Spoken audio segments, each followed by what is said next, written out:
Hello? Hello. Am I live? I hope I'm live. YouTube's giving me some problems, so I'm not actually able to see the footage of the live stream.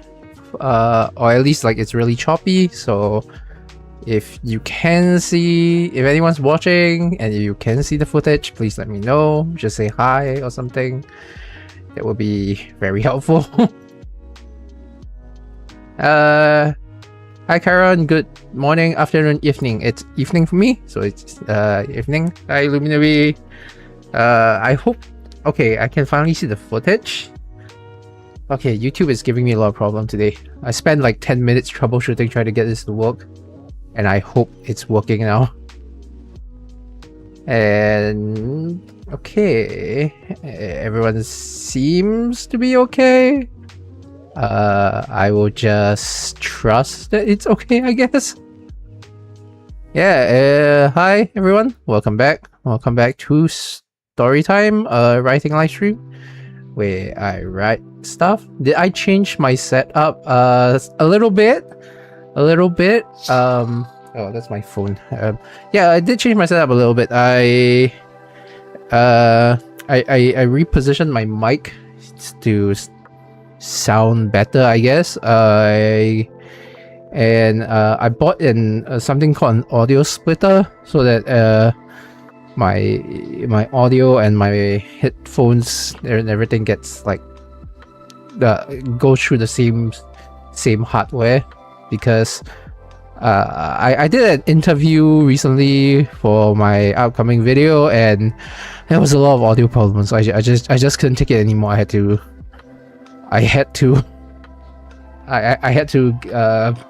drop the money and actually invest in some technology.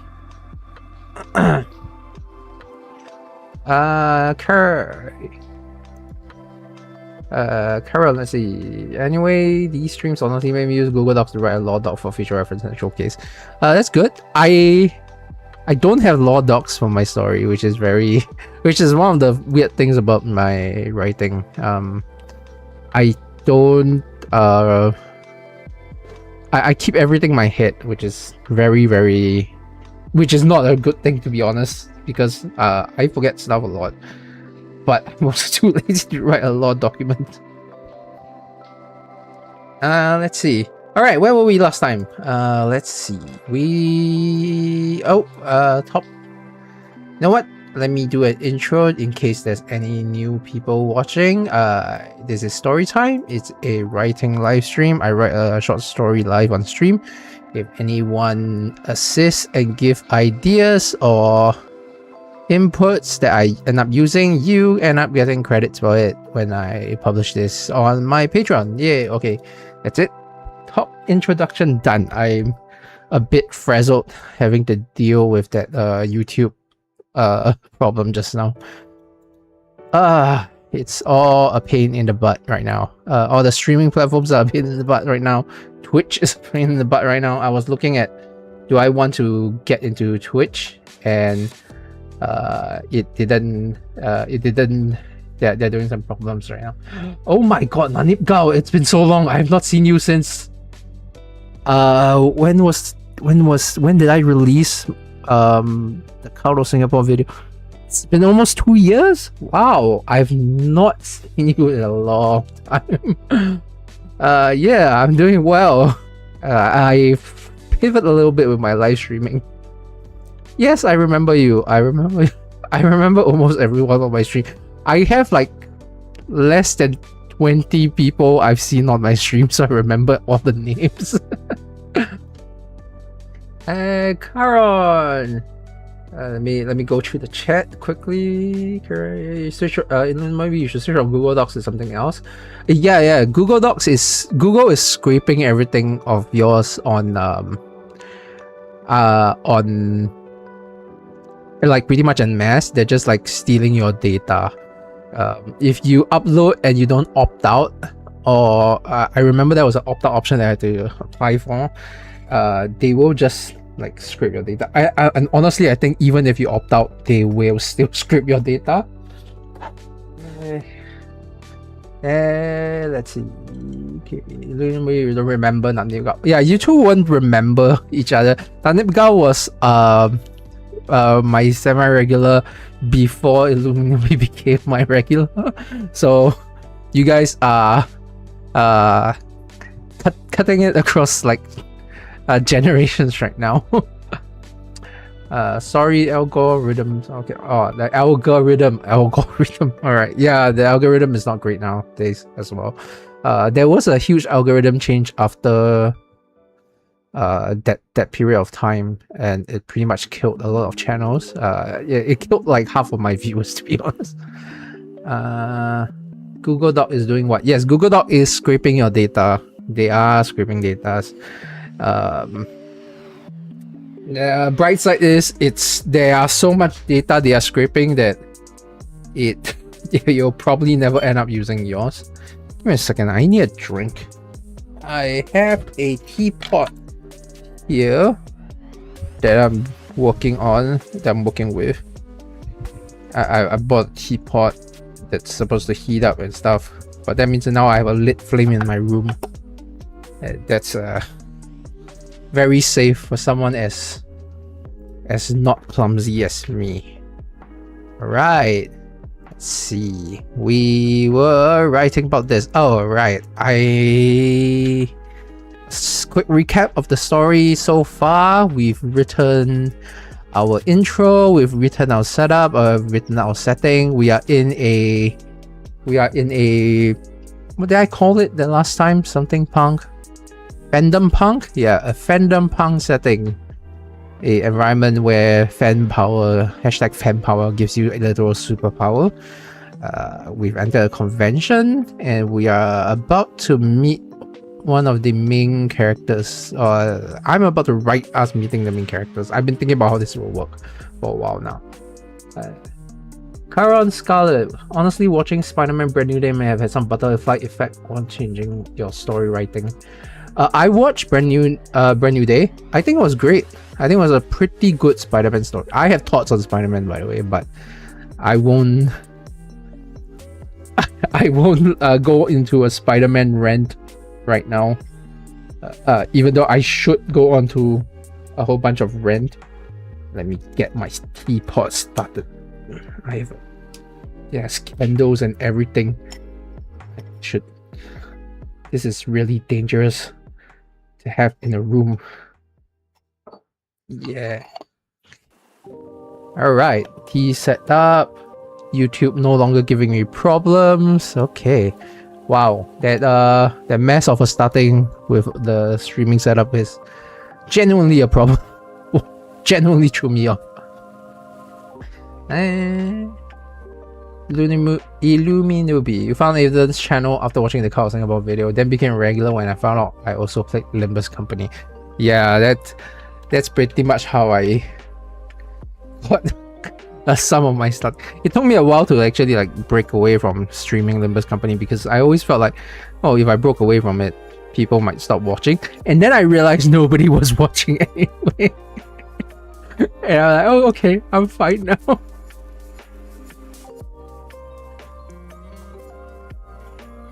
Hi, Penny Pucker. Wow, everyone's coming in at very opportune time. We were just talking about Spider-Man. Nanipgao, you're gonna do some crochet. Sweet. While we hang out. Alright. We have people, and I'm starting to write. I can do this, right? I can write. Yeah, I've been thinking about how this meeting would work. I am gonna have our character meet this guy. I've named them Toru Nagaishi after the godfather of the Kamen Rider series. So alright, so I'm gonna explain the plot that I have in mind here. Alright, so our main character is going to run into Toru, and basically Toru Nagaishi, my idea is that he is a actor, and to be more precise, he's a Kamen Rider actor. But of course, in this world, it's not going to be called Kamen Rider. I I had a name for it, but then I forgot about it. This is my problem with not writing notes. And he's going like undercover in this like convention and trying to enjoy the convention without his fame. You know, like how like Ryan Reynolds sometimes go undercover as like Deadpool or whatever just to not draw attention and stuff. This is basically what he's doing, and our character is gonna bump into him and it's gonna steamroll the plot, and the plot is gonna officially start. Yeah. So that's what I'm gonna be doing. Alright. Penny lives in my basement current. Does that mean that you have a Penny Parker in your basement? Or that Penny Parker, the person who just came in, is literally someone who's living in your basement? Starting the plot 5 streams later. The plot has started. The plot has started, alright? It's all gonna connect. It's all gonna come together. At the end, it's gonna make sense. Alright? I'm weaving a story. This is all part of thing. I know it doesn't make sense yet, but once we get to like 2,000-3,000 words, it's gonna make sense. Alright, I will say add whatever the hell can go so far. Once I wrote a GFL2 fanfic about Shein hunting down the damn Thunderbird before unlocking scrapping it. Yeah, just write whatever you want. Everyone's gonna have their own writing style. It took me way too long to learn that I shouldn't write like other people. I should just write like me. And some people's advice is to write like every day, or some people's advice is to write only when you have something to say. Doesn't matter, just write like you. I write when I write. It just happens and it works, I guess. I need some refresher where I left off. You considered starting your convention exploration the outside court. You were never a big fan of heat and the afternoon sun, while cooled by a nice breeze was still daunting. I check out the indoor areas first and leave the outside for twilight. Okay, so we are stepping into the indoor area. The indoor hall. The indoor convention hall. You are immediately hit by the cool air-conditioned breeze. Yeah, drawing on my memory from conventions I've attended in Singapore. Singapore is ridiculously hot, so every convention has to be air-conditioned, or else we will just die. That's just heat stroke things, you know? I don't know why, but the image of the guy standing next to a Thunderbird looks super. I think there used to be like a cartoon show with a Thunderbird robot as right. Man, my childhood brain is locking in on that word Thunderbird. Give me a second, I need to adjust my fan. It's blowing directly on the microphone. Hi.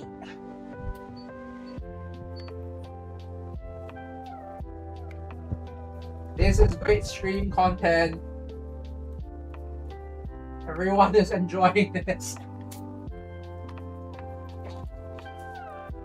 It's really hot. I would like to not have the fan on, but yeah, I have to have the fan on. It's too hot. You don't remember the last time it rained? It has not rained in a long while, hasn't it? Yeah, I think it's been months since the last rain. It is so freaking hot. But even if it rained, the heat just dissipates immediately. The Thunderbird is a cryptid also. Yeah, the Thunderbird is the I want to say Native American cryptid. That's what I am remembering. Aside from like the Thunderbird robot that comes into my mind from my childhood, there's also like this not cave painting, like a cliffside painting of a giant bird. I think that's where the original Thunderbird idea came from. Alright, stepping into the indoor, you're immediately hit by the cool air-conditioned breeze. How large do I want to make the indoor space? I wanted to make it relatively large. At least because there's gonna be an action scene later, so it cannot be like a small like community center court. At least like twice that. So it'll be an indoor sports hall, I think. Yeah, it was an indoor. It was an indoor sports hall. Oh, that had been converted to a convention space. Booths had been set up in rows and aisles. Aisles? I also call them. I think aisles is fine. Rows and aisles. That's not how you spell aisles. How do you spell aisles? Aisle. That's not right. Big echoey room. You can hear people sneakers squeaking around. Oh, that's good. A big echoey room. I'll add that. Aisles. Aisles. Yes. Okay. Yes. Aisle. We got it. You got it before I did. Man, English. Great language. Nothing complicated. Sorry, rows and aisles as sneakers squeak along. As sneakers squeaked along. What is the wood used to make for the court? It's not hard. Lacquered wood? No. It's lacquered wood floor. I will Google this later. Wood floor.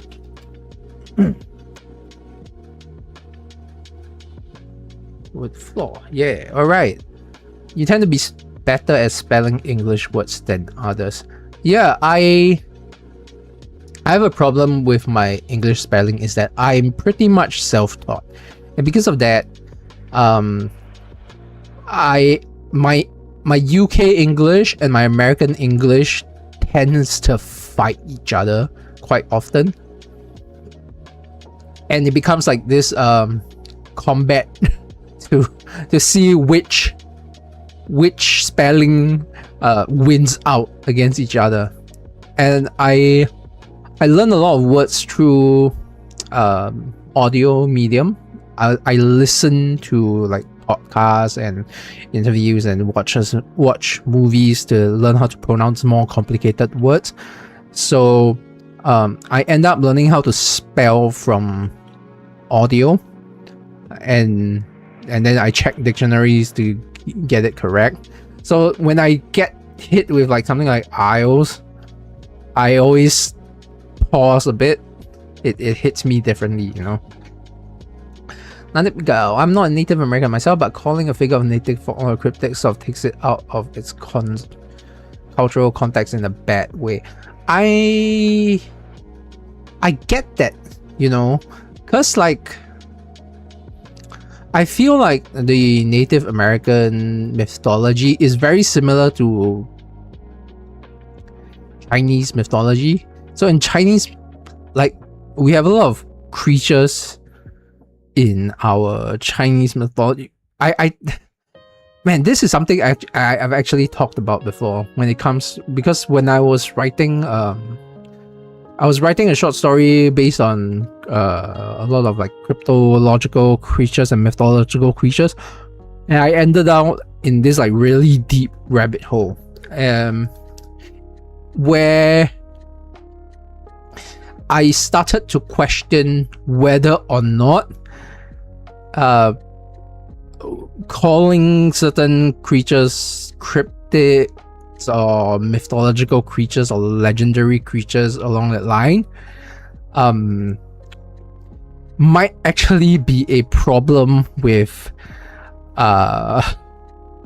white European centric worldviews, because I know I'm completely derailing this for a while, but this just reminded my name just reminded me of this situation, and I I found this really interesting because there are a lot of we call them gods. I think like in Chinese culture, they are like gods, but they're not gods, and sometimes they're deities, but they're not gods. Sometimes they're gods, but not deities. It's like 神仙, well, we call them 神仙 or 仙人, that kind of stuff. Immortals. But if we put them into like a cultural context of the English language itself, right, they are all under this banner of gods, when some of them are more cryptological or mythological, but there's not a cultural word, there's not a like language culture in English to sufficiently describe these categories. And because of that, I'm a lot more lenient when we're talking about these kind of like because I'm an atheist, so these kind of things are like very fictitious to me. I'm very lenient when we're talking about it. You can call them gods, you can call them cryptids, you can call them myths, as long as you're not approaching it as like an insult. Yeah, it's fine, right? It's a language.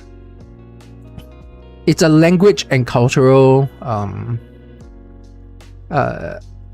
what's that word? A lack of language and cultural capabilities to translate over.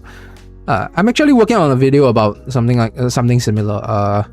Hopefully I will be able to have it out end of the year, maybe at start of next year. It's about scanlation and translation versus localization, the language thing. But yeah, I'm gonna go back to the writing. I saw Illumimi had an advice for the word varnish woods. Varnish wood? Is it varnish? Is it lacquered? I will check this after the stream. Yeah, but let's just put it there so far. Stepping into the indoor. Stepping indoor, you are immediately hit by the cool air-conditioned breeze. It was an indoor sports hall that had been converted to a convention space. Booths had been set up in rows and aisles as sneakers squeaked along the lacquered/varnished wood floor. A makeshift stage, had been set up at the far end with a, should we say, I want something to be playing on it. So a fan animation competition taking place. That seems good. All right, we have an indoor painting. Sorry. Weather's bad. I'm tired. Things are on fire. Okay. My teapot has heated up and I have tea.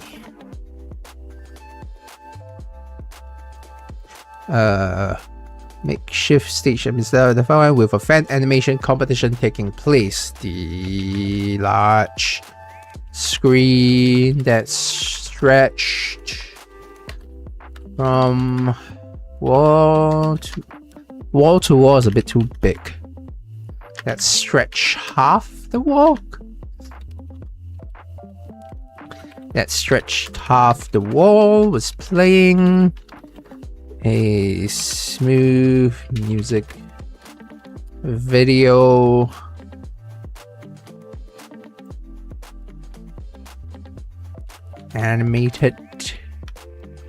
Smooth animated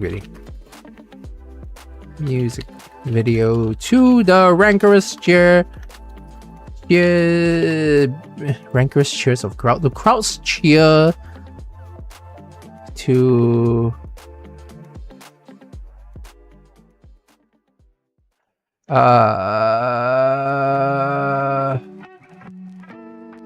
Large screen that stretched half the way was playing a smooth animated video to the rancorous cheer.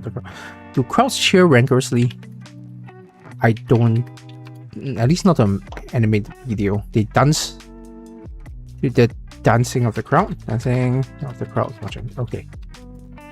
Watching. Alright. That works. Alright. Maybe stretch half the way can be changed to span across. Span across also seems too big. I will keep the stretch halfway for now until I think of something else. Nanipka, I felt like my point was a bit not and having already a bad night, so I'm gonna look for. Oh, I'm sorry, Nanipka. I didn't mean to like ignore the point. Maybe I misunderstood the point. Let me reread it. Cryptid sort of take it out of its context in a bad way. Yeah, maybe I don't understand the point for it.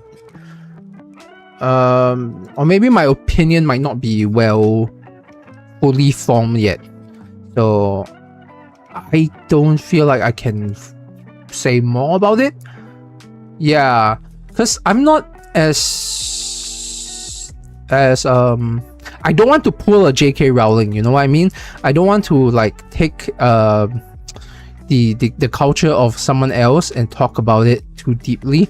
I can only talk about it within my context of experience of like being a writer and how it and linguistics and how that would mean from where I am. So if you're looking for a cultural context, I don't think I'm the one to actually talk about it. But yeah, what I said would be my position on it. Like the language is a bit, the language we have as like the English language as a whole kind of fails to denote a lot of the cultural differences between a lot of different like religions and societal cultures, because to some culture like religion isn't really religion. Religion in like a Western view might not fit what is a religion in a cultural view for another group of people.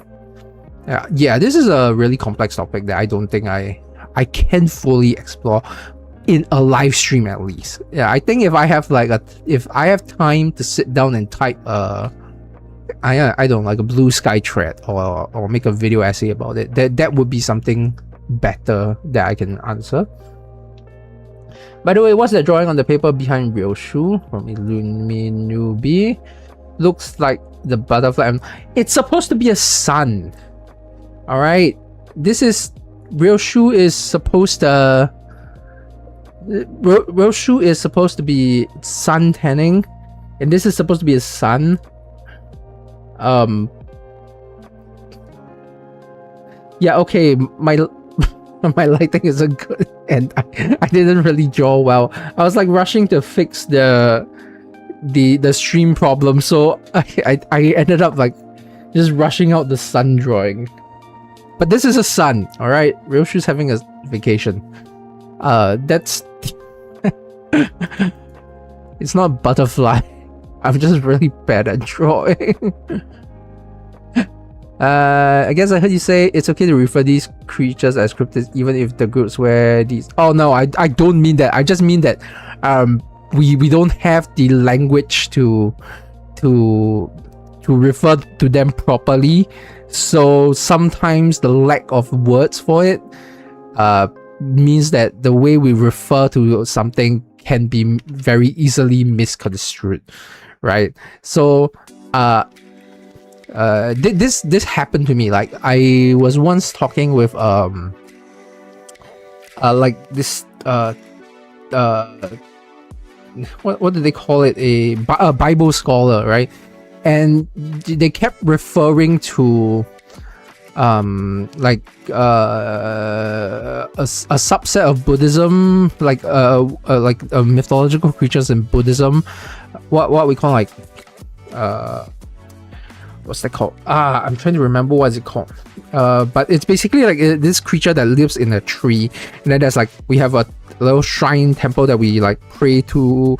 That like Chinese, some people have like they'll put like a makeshift shrine, like a really old tree, and then they'll pray to it. It's like a tree spirit kind of thingy, but basically the Bible scholar keep calling it like that's a religious deity, a god, but it's not a god, it's a spirit. And even though it's a spirit, it's not exactly a spirit kind of thing, you know. Yeah, there's a lack of language capabilities in the English language as a thing to describe stuff, you know.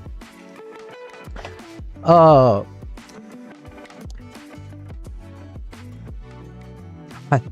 this from Karon's Thunderbird.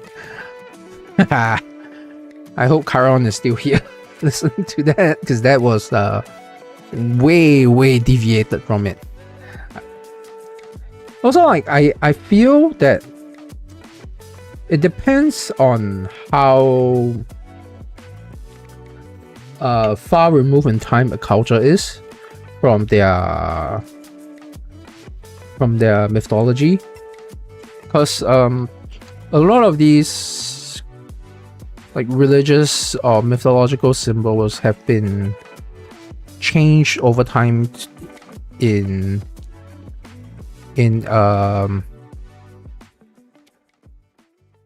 fictional settings. They become like used as not just a symbol, like you know how like Final Fantasy ends up like having like Shiva, Ifrit, all those stuff, right? I feel like as a culture becomes more accepting and open about their mythology, the world will start to, you know, shift them in and out of common parlance of the media landscape. You don't think Karon's here? Oh, that's too bad. I mean, Karon does have to go off. Does usually go off early to like sleep and stuff, so you know, it's fine. Alright. The large screen that stretched half the way was playing a smooth animated music video, dancing of the video. This is not a sentence. Dancing of the crowds watching is not a sentence. Smooth and to the dancing of the crowd watching. Man. Oh, it's so hot today. It is ridiculously hot. I am not. My brain is baking. But this spray seems good. I want to start to... You decided to start your convention from the corner and work your way through aisle by aisle. So you make a sharp turn. No, wait, I don't want to use the U again. So deciding to start your convention from the corner and to work your way through aisle by aisle. Yep. Okay. You turn sharply to head to your starting point. All right. Does this seem too fast? That's the question. I want to immediately, basically I want the character to turn and then bump into Toru. But does this seems like too fast a thing? We entered here. It's 1 paragraph, 2 paragraph, 3 paragraph, 4 paragraph, 5, 6 paragraph. So 6 paragraph, and then you immediately bump into the character. That's about half a page. 3 quarters. What's the starting point? The starting point is going to be where you start your exploration of the con. So I don't think starting point is the good thing. Is a good phrase for this. You'll be wherever you start to your first booth, to your first targeted booth.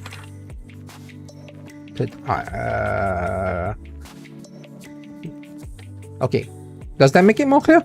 You turn sharply to head to your first targeted row. To the first row. To the head of the first row. Okay, that's a better phrase. That's a much better phrase.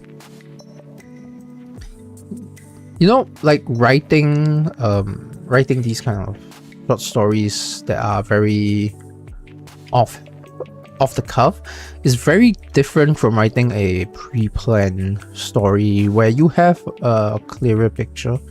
I mean, it is a different experience. I won't say it's like better or worse, it's just a different experience. But being able to write some like off the cuff like this is part of the process of becoming like a working writer. Like you have to be able to write on command, so you need to be able to engage the part of your brain that is writing, that gets written words out immediately. Because I'm currently writing the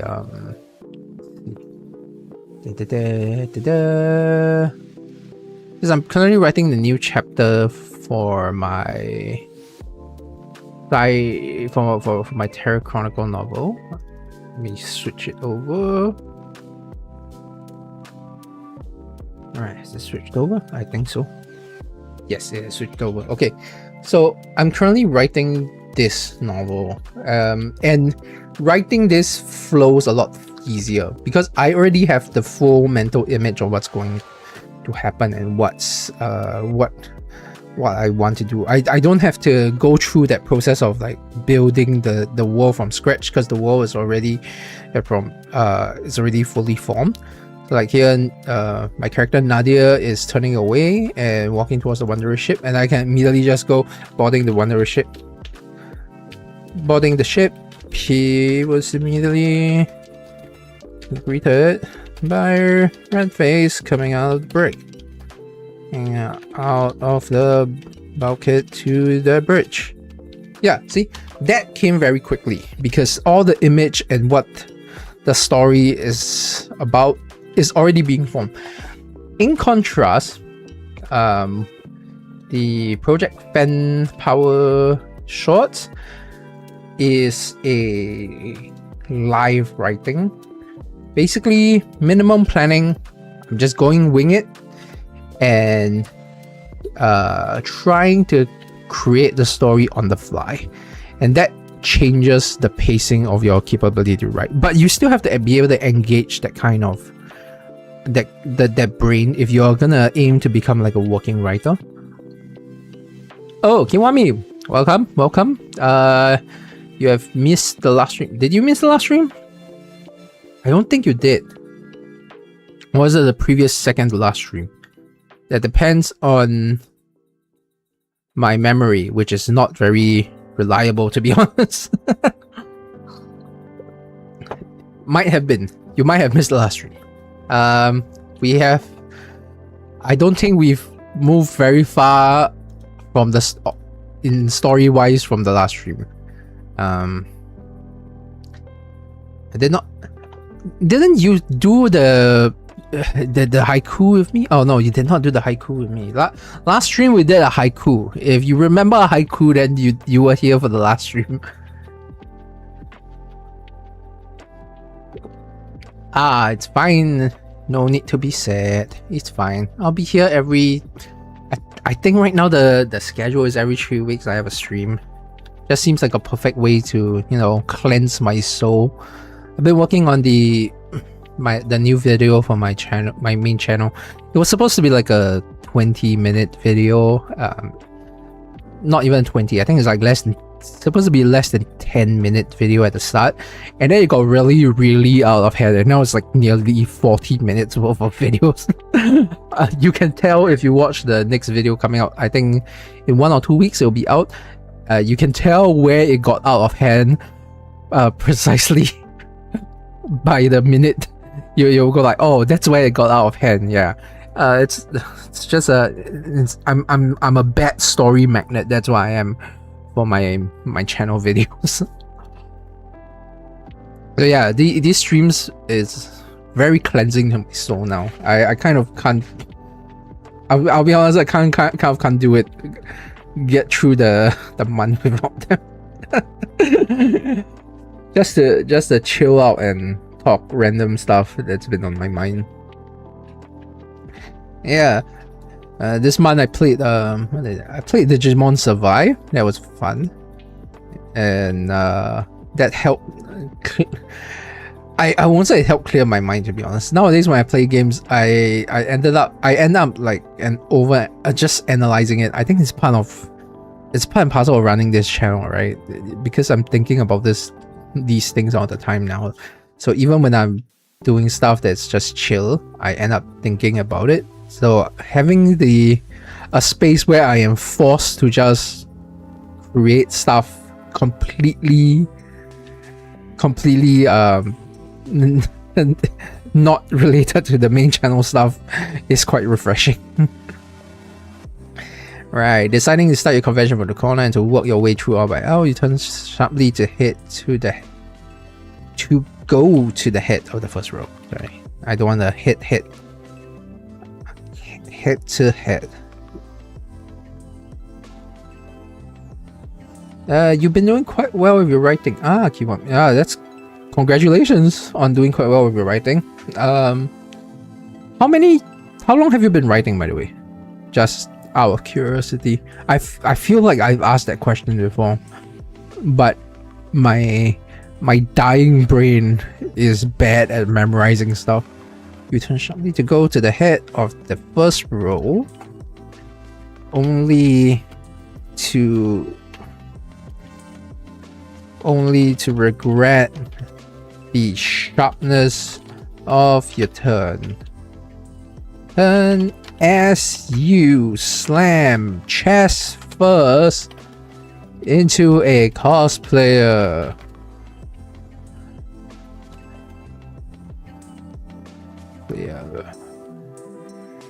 Both of your weight, both of your mass being roughly equal. Oh, you were the epitome. That's not the epitome.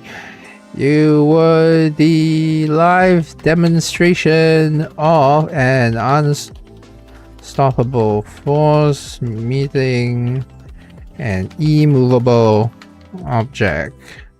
As both you and the cosplayer got sent to the ground and onto your bottom. I was gonna say butt.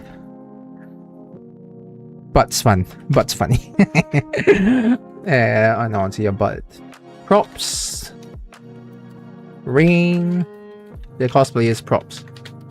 The cosplayer's prop. Sword? Gun? Gunblade. Gunblade's cool. Rings down onto the ground, to the floor around you.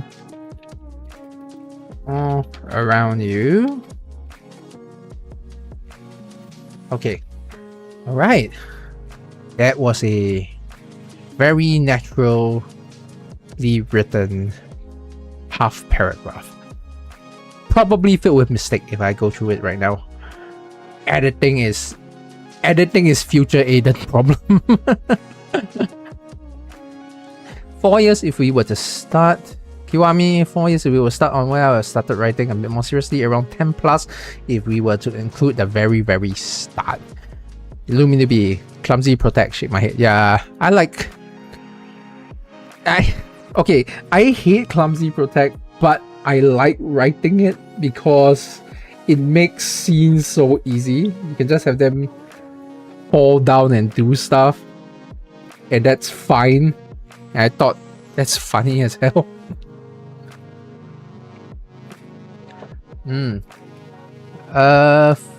4 years if you count when you start writing seriously. 10 plus, I would include the very start, because how long it took me 4 years before I started writing seriously, quote unquote, as well. But I wouldn't say like the first 4 years were not part of my writing journey, because that's when I built up a lot of my bases, my foundational capabilities, and it does carry on through, even if it's not like serious. I think we don't think of it as serious because it feels like a hobby, but at that point of time, we are writing and we're enjoying the process of writing that we enjoy. And then when we hit quote-unquote serious mode, it usually means that we start exploring the parts of writing that are not enjoyable. But it doesn't mean that you're actually less serious than when you started, because you were still writing when you started, and the serious part is just like, oh, I hit something that I feel like I need to put in effort into.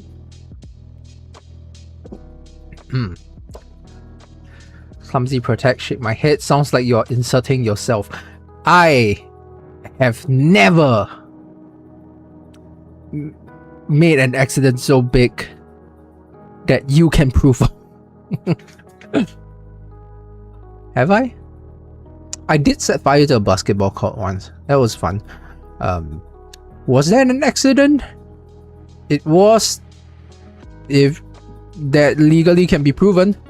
So, you know, my life has been weird, right? It hasn't been clumsy, it's been weird. Stuff just happens to me and I just have to do stuff. Yes, I set fire to a basketball court. Technically, it was only a quarter of the basketball court, but you know, fire's fire. I don't really count the size of the fire. How did I do that?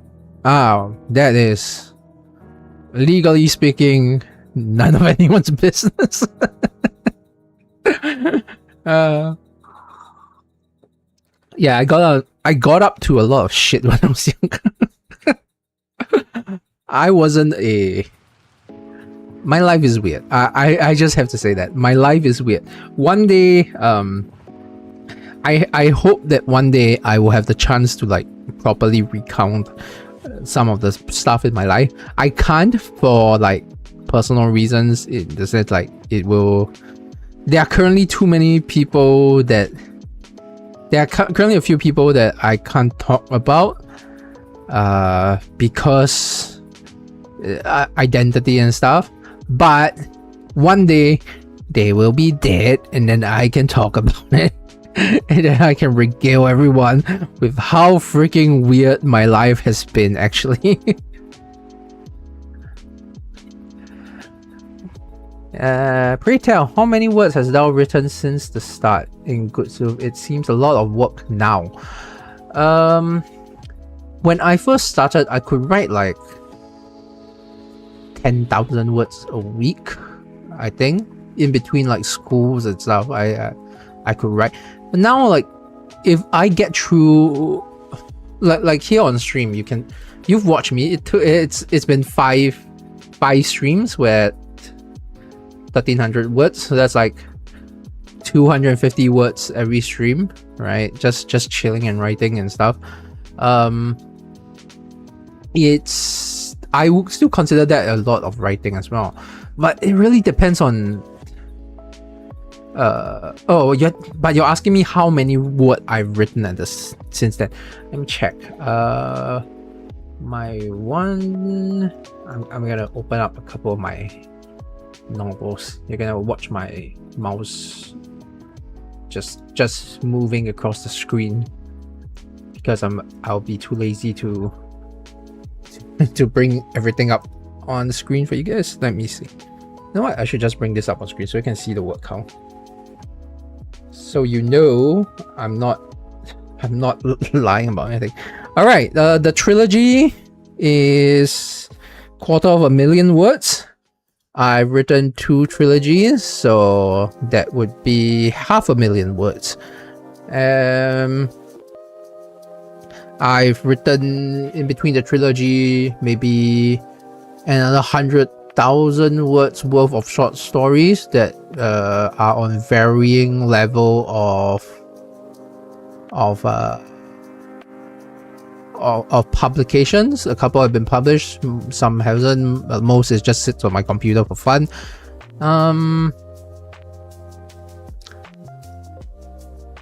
And the unfinished novels that I've started when I was younger and just like never ended up finishing, I think that's another 500,000 maybe. No, that's too much. That's too much. Maybe 100,000. So I'm at about 750,000 words in my lifetime, I guess. If you're talking about stuff I've written, yeah, that would be the total. Oh, sorry, I just burped. Let me head back to... Nope, that's the wrong story. It's this one here. Right. And yeah, for this one, it's 1,300 words. Illumi, that was a joke. Isa, please get out of the computer. Kiwami. I was actually talking about the work right now. I feel quite embarrassed on it, but this too I like to hear. For me, I believe it all equals to around 400 to 500,000 words. Right, so yeah, it's... people will write at different speed, at different quality levels. I have a friend who writes like 3 to 5 drafts for each story, so they have about 400,000 words published. But if you count all the drafts as well, easily 1 million, right? But that's not the thing that we often see, the things that you don't publish or the things that you don't talk about. For me, because I write a lot of first draft, I write and publish a lot of first draft because I take a lot of time to plan.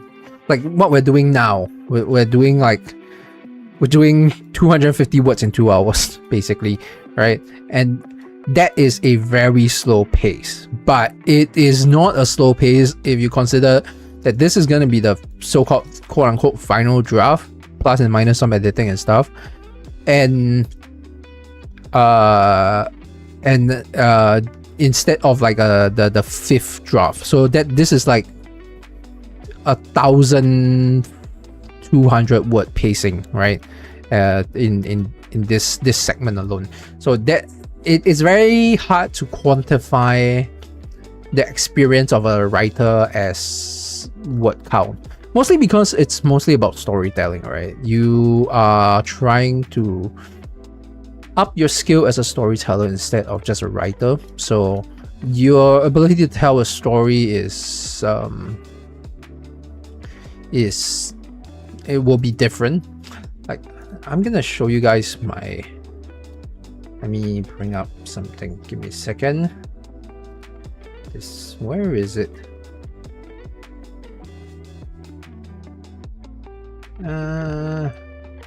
Nope, that's not right. Hang on. I want to... Because outside of writing my novels and short stories and stuff, I'm also writing the scripts for my videos, and those are, I think, like 10,000 words plus or minus every time. I'm bringing up one of the scripts and I'm just gonna... Alright, you guys get a sneak peek. Yeah, 5,000 words a script. So this is like my next video. So we have like 5,000 words in this script, and you have to count that as writing as well. So all this will be counted. I have 45 videos as well. 45 times 5,000. 45 times 5,000, 50. That's, and wow, oh my god, that's actually a lot of words. Am I secretly OP? This is another 250,000 words from the scripting of my channel as well. So yeah, we have a lot of... Oh my god, did I accidentally close the... Psst. Nope, I did not. All right, here. Oh no, I think I accidentally closed my shorts. Yeah, so right, word count, hard to say how much is a word count, how much is a quality, how much is not. All depends on where we are as a people. Why is this thing not switching to the right scene? Is this the right scene? It is. Yeah. I feel like I got really sidetracked.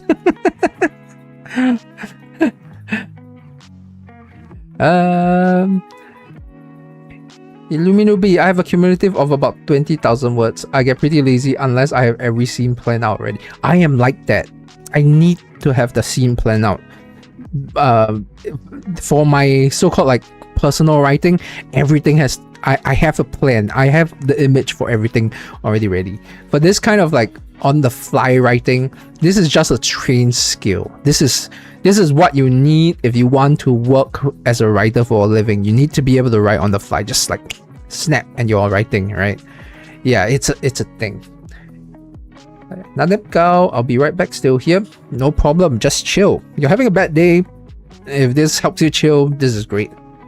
Kiwami, 4,000 for script is at least 1.5 chapters for me. Yeah, the script writing is a bit different because you're writing in the voice of whoever you're writing the script for. So it must be something that you can speak. They can speak it, right?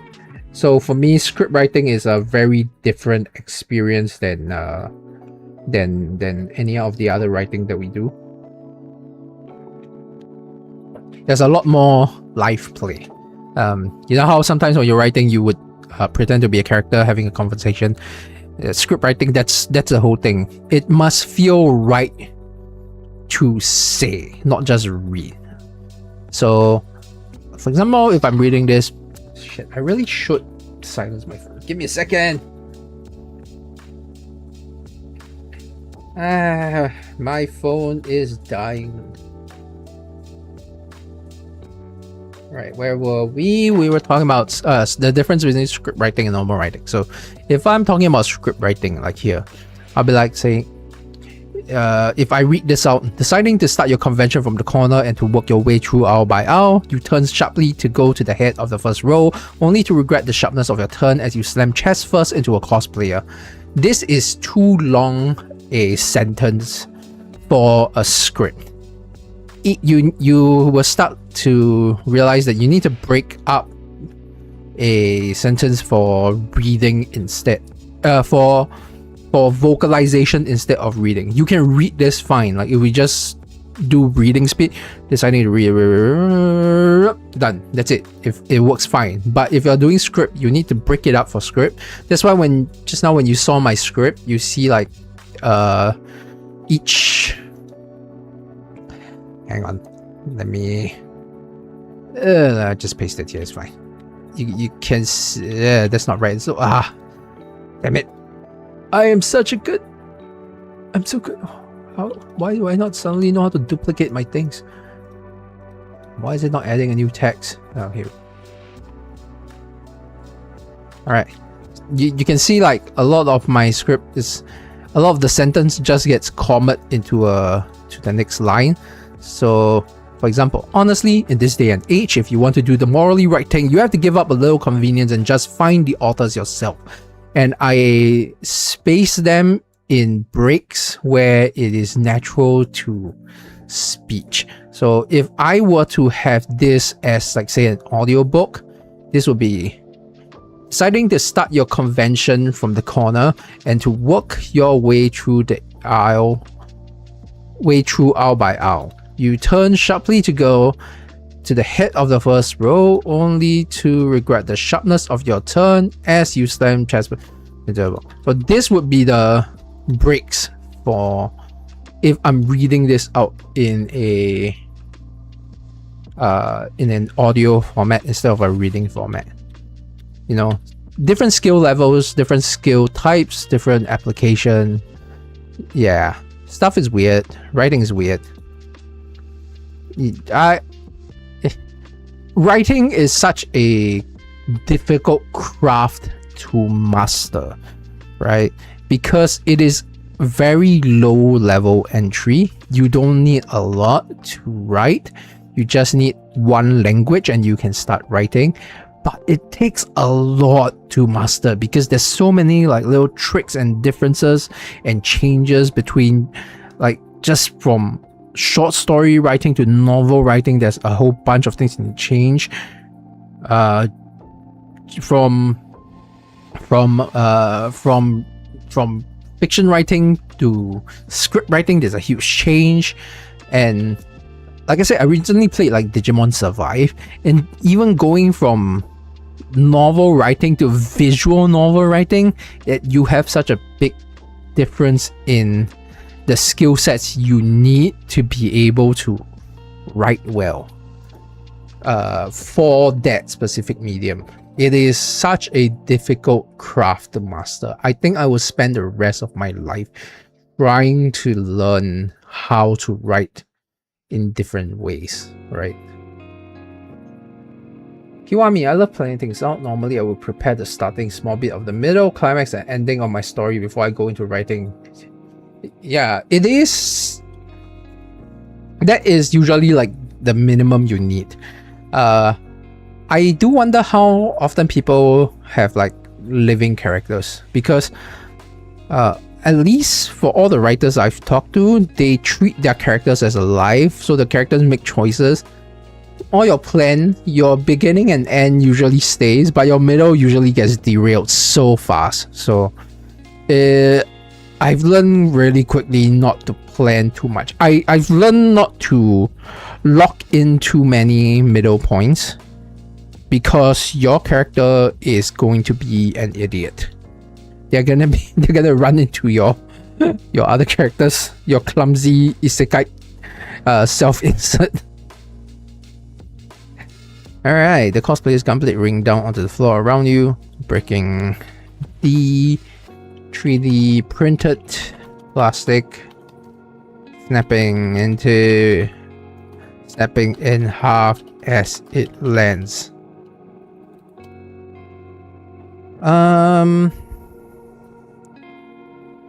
Alright, there's two ways we can react.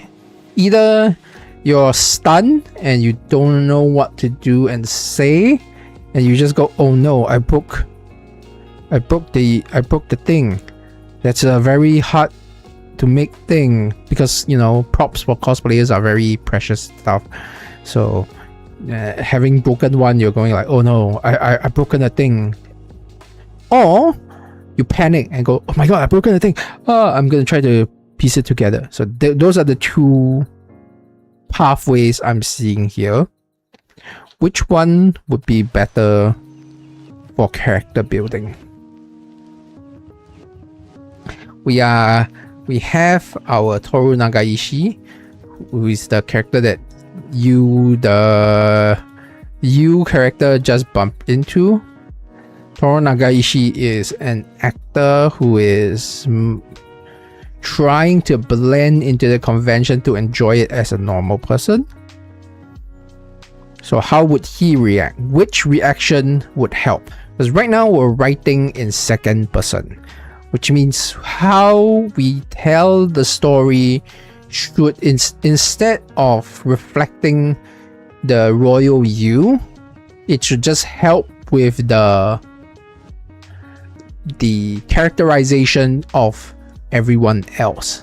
Second person gives you that kind of that way to play with, since the you personality can be very easily self-inserted by the reader. So clumsy perchance panic, clumsy perchance panic, panic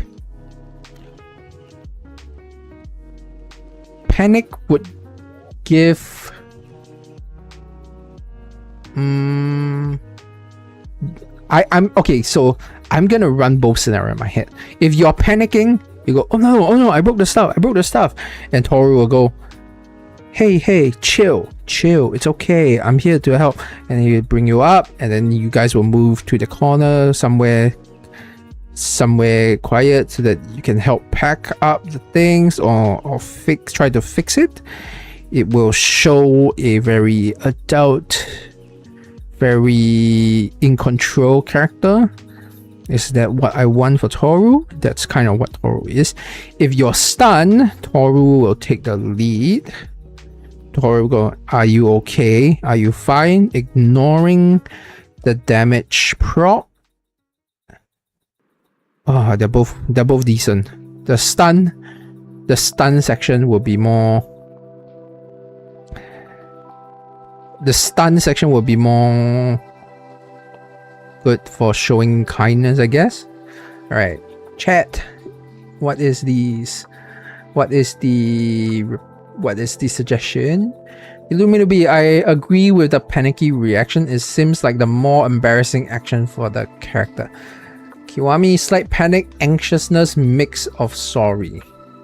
Boka. Oh, Boka, hello. Young Yuri is here.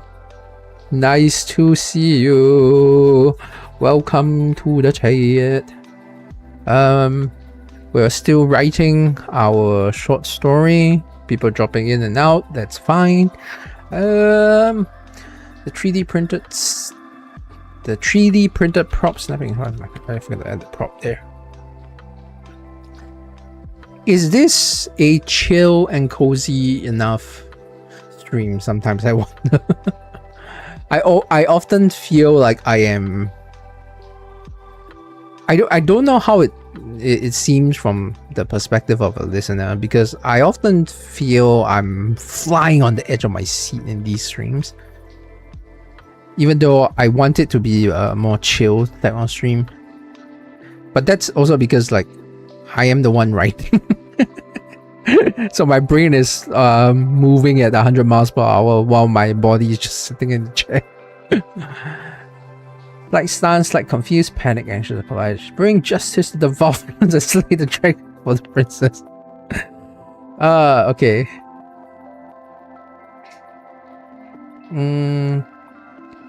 Cozy enough that you're yawning, Illuminati, but you still enjoy every. Okay, that's good. All right. I hope some people can like fall asleep to it. That's how. All right. I think that everyone is right. The slight stance, like confused, and the panicky eyes. I want the panic in the eyes. So look at the broken prop.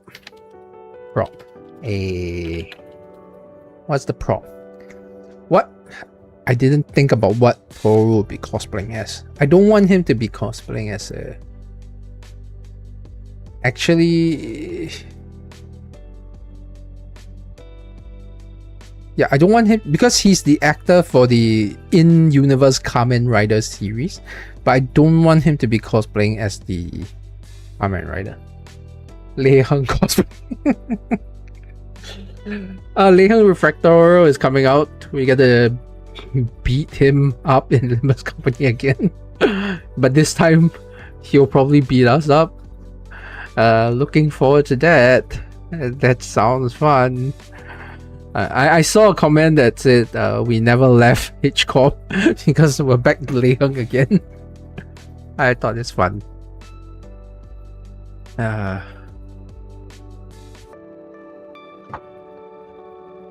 Alright. You look at the broken prop. A gunblade? Did I say a gunblade, right? I said a gunblade just now, did I? You were live with the live demonstration of announced. As both you and the cosplayer got dropped to the ground and onto your butt. The cosplayer is gunblade. I did say a gunblade. Lei Heng does use a gunblade. Lei Heng does use a gunblade.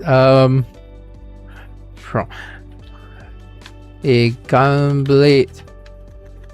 A Chinese, Asian, a Eastern style model with rings on its spine from a fandom you recognize but could not quite place a finger on. Yeah.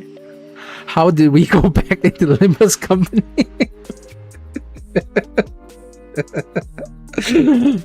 Have we lost the plot? Yes, we probably have lost the plot at this point. I started a writing stream to get away from doing Olympus stuff, and here I am making a Olympus company cosplay.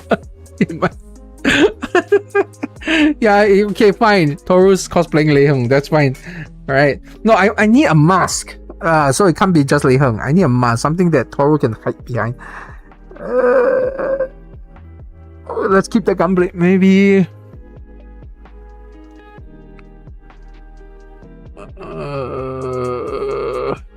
Your eyes darted. Yes, that's correct. I would give you another credit, Luminubi, but you have already received credit, so I can't add another one. Your eyes darted at the broken pot, but Eastern style model.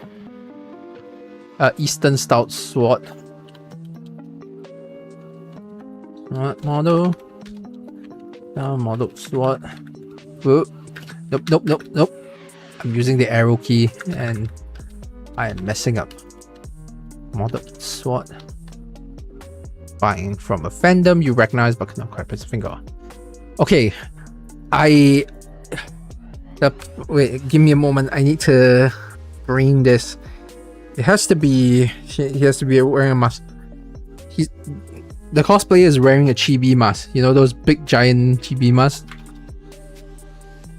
The cosplayer was wearing a giant chibi cartoonized chibi head.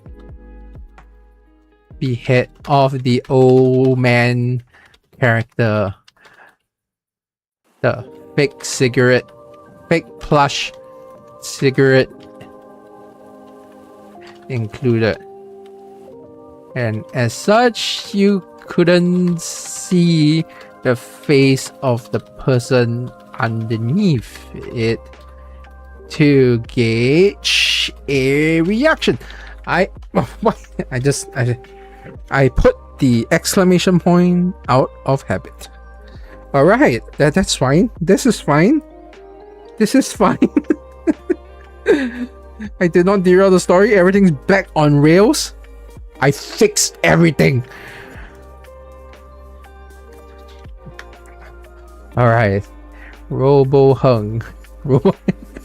Young manager, I'm currently writing a scene in my novel in which introduces a character that is narrating their past. Rarely this fine to use present tense at times.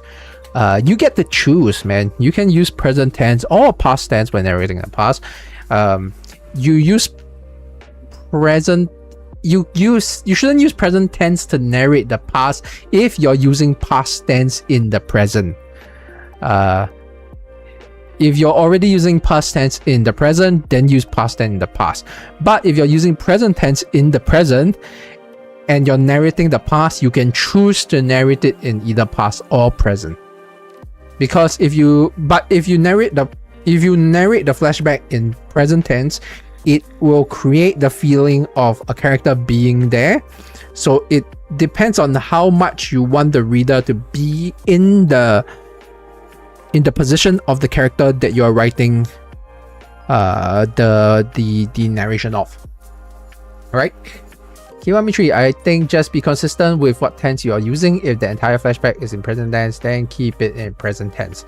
Yeah, consistency is always the safe bet. If you're not confident in your skills to switch tenses, then just keep it consistent. I am very not confident in my skills to switch tenses. So once I'm done writing this, I will have to go back and check all my tenses, because I have a feeling I started this story out writing in present tense. What if it was Jetstream Sam's Gunblade? Well, technically the Murasama, but that's what she... I want to not use too many like IRL characters. I want to use like the icon of the tropes of it. So yeah, Eastern style modeled swords with rings, gunblade, modeled gunblade with rings on the spine. This is like something from anywhere you can like kind of place it. In my mind is Lei Heng, but I will not be expecting the readers to think it's Lei Heng. They can like like at the start we introduced the in-universe magical girls. That's supposed to be the same thing, right? So I don't want to have too much of a direct relation to IRL fandoms. Just enough for people to self-insert. Yo, she, he, they. Let's see, that one's for Illumino B. Don't mostly pass. I really want my readers to feel like they're with the character. Oh, Kiwami, you're talking about your flashback scene, right? I think it depends on like the camera angle. I talk about this is gonna sound weird to some people, but when I write, I talk about camera angles. I use camera angles. Is it a first person camera angle? Is it a third person camera angle? How would you want your camera to angle?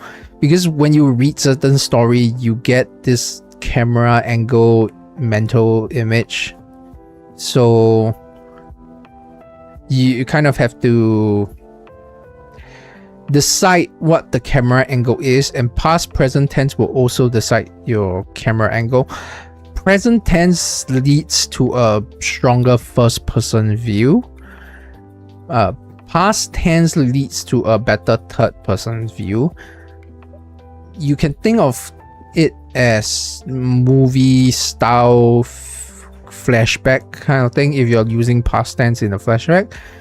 And in a first person flashback, you can think of it as a video game style flashback. So they can both lead you to have your audience feel like they are there in the scene, but in different positions, depending on your skill level, of course. If you're using third person, you will have your audience feel like they are there in the scene, but watching as a bystander, and that can be completely fine if that's the scene you're painting. If you're using a present first person style, present tense style, you can make your audience feel more like they are in actually that character. So how much is it in the shoes, and how much is it like in the place? Yo, she, he. No, I'm camera angle or point of view. No, I mean camera angle, not point of view. There is like a camera angle to writing. So when I wrote this scene here, like stepping indoors, you are immediately hit by the cool air conditioned breeze. There is this image should be of a character just like walking in, and you can see the door opening in your mind. You're stepping indoor and you can see the door opening. It can be an automatic door or a swinging door, but the moment the door opens, you are hit by the cool air conditioned breeze, and it's like a wind blowing dramatically into the face of the character. That camera angle is third person, yes, but the angle is like you're facing that character from kind of in the front. You're not watching the character from the back. It's kind of from the front, past the door, so you can see the door open and then the character step in. So you kind of have that image. That's the image that I want to convey. But of course, like when a person reads a story, the image getting conveyed will have to go through their own personal filter, and they might see it differently. So you write as best as you can for the image that you want. Normally the reader's camera view would change depending on how it is described, so I would use this. Yeah, that's what I mean. Like, yeah, you're right. The image, the camera view would change, but it's not just it's just not point of view, because like you can have a third person point of view from different character. You can have a third person camera from different characters' point of view. So So switching point of views is a different thing from switching camera angles. I think there's like a proper term for this. It's not called camera angles, but I call it camera angles because it works for my brain. And when I teach people this, I just call it camera angles and people understand it. So I don't know what the proper term for it is, but yeah, I just call it camera angles. I hope that makes sense. If it doesn't, I don't know.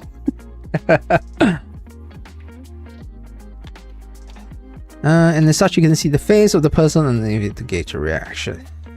Alright, I want Toru to start acting. But the cosplayer immediately got to their feet and reached out there and to you, even to you. Even as you nervously stared at what must have been either an expensive or time-consuming prop that lay broken, the cosplayer seemed only concerned for your safety. I end up in the exclamation mark. Alright. I think we have a pretty good setup. How many words did we get through today? I think it's like pretty good. Well, pretty good pace today. Yeah. So we have characterization. This seems to work. Okay. Back to the chat as my brain starts to cook. Don't worry, young manager. I call them camera angles. Yeah. Illuminavi, I feel like we've made more progress this stream. I feel like we've made more progress this stream as well. Even though, statistically speaking, we have made the same amount of progress as we did the previous streams. It just feels like we've made more progress. You call them, I don't know. Just call them camera angles. It's camera angles. Everyone just camera angles. Okay, here's the interesting part where I will try to explain what I'm trying to do. And I think we might end up leaving a big chunk of this for the next stream. But I will try to explain what I'm going to do and see if I can test it out here. Toru is a Japanese person. He speaks in Japanese and some broken English. But you, the Royal You character, for the sake of the story, knows a bit of Japanese. But you are not fluent in it, so there will be certain words that will have to be transliterated from Japanese. I'm gonna do some special effects writing so that this non-fluency in the language will come true. But we will be talking about localization versus translation eventually, right? So this is kind of for me, right? Whenever I write a story, I try to include a technical aspect of the story. I try to include a technical aspect that I've never done before, in like as a practice for improving my skill set. This is the technical aspect in this story that I want to do. A translation versus localization difference in writing, and this is gonna be tricky, I think. I don't know. All right, we're gonna try.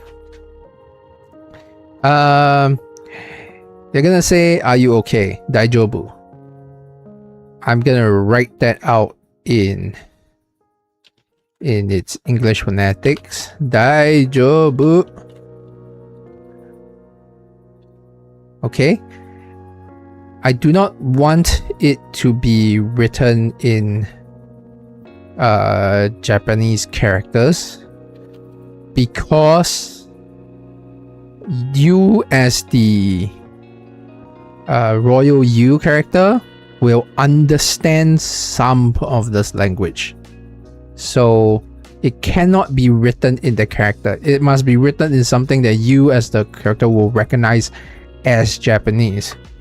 So it just goes Daijobu. Because if you wrote it in, like for example, if I wrote this in Chinese, sorry, I don't have the Japanese characters prepared. So like,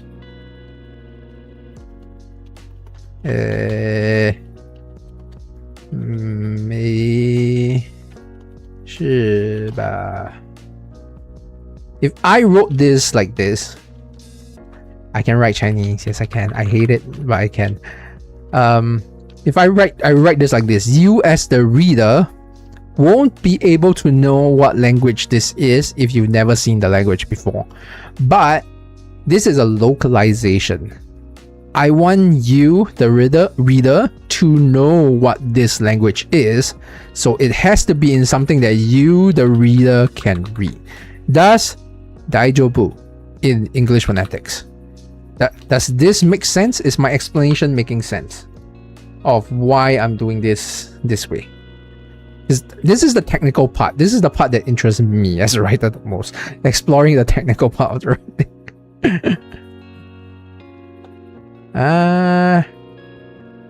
Young manager, I now have 7 chapters in my work. No thought of restarting yet. It is going so wonderfully. Congratulations. No fear about restarting, by the way. I restarted so many work.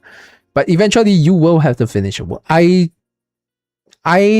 recommend restarting only after you hit either a dead end or you finish something like a arc or a season, or however you want to group it, you know, so that it feels like there's a completion. Would the Japanese guy be self-aware of him speaking Japanese in an English-speaking country?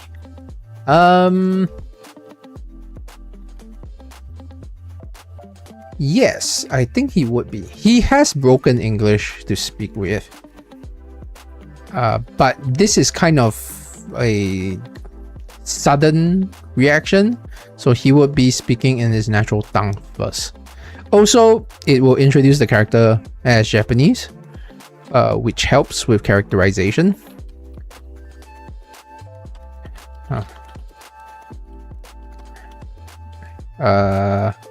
It took a minute with your brain to code switch into the language, but once you got it, you replied in the brokenness of your 1 semester class in Japanese. Okay, me. So you're not replying in a Japanese word. You're replying in what you as an English reader understand as broken English that is actually Japanese in the story. So you don't have to know Japanese to reply to read this story. Does this make sense? Am I making any sense? This is like really technical stuff. Okay, localization and translation. How many chapters would normally be a volume or so? I wouldn't want it to be too short.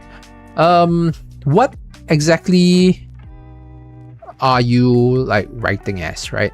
If you're writing a novel, like a normal novel, and each of your chapter is about 1500 words, 15 to 20 chapters will be arc 1, right? There's also if you're writing like a manga style thing, right, 20 chapters.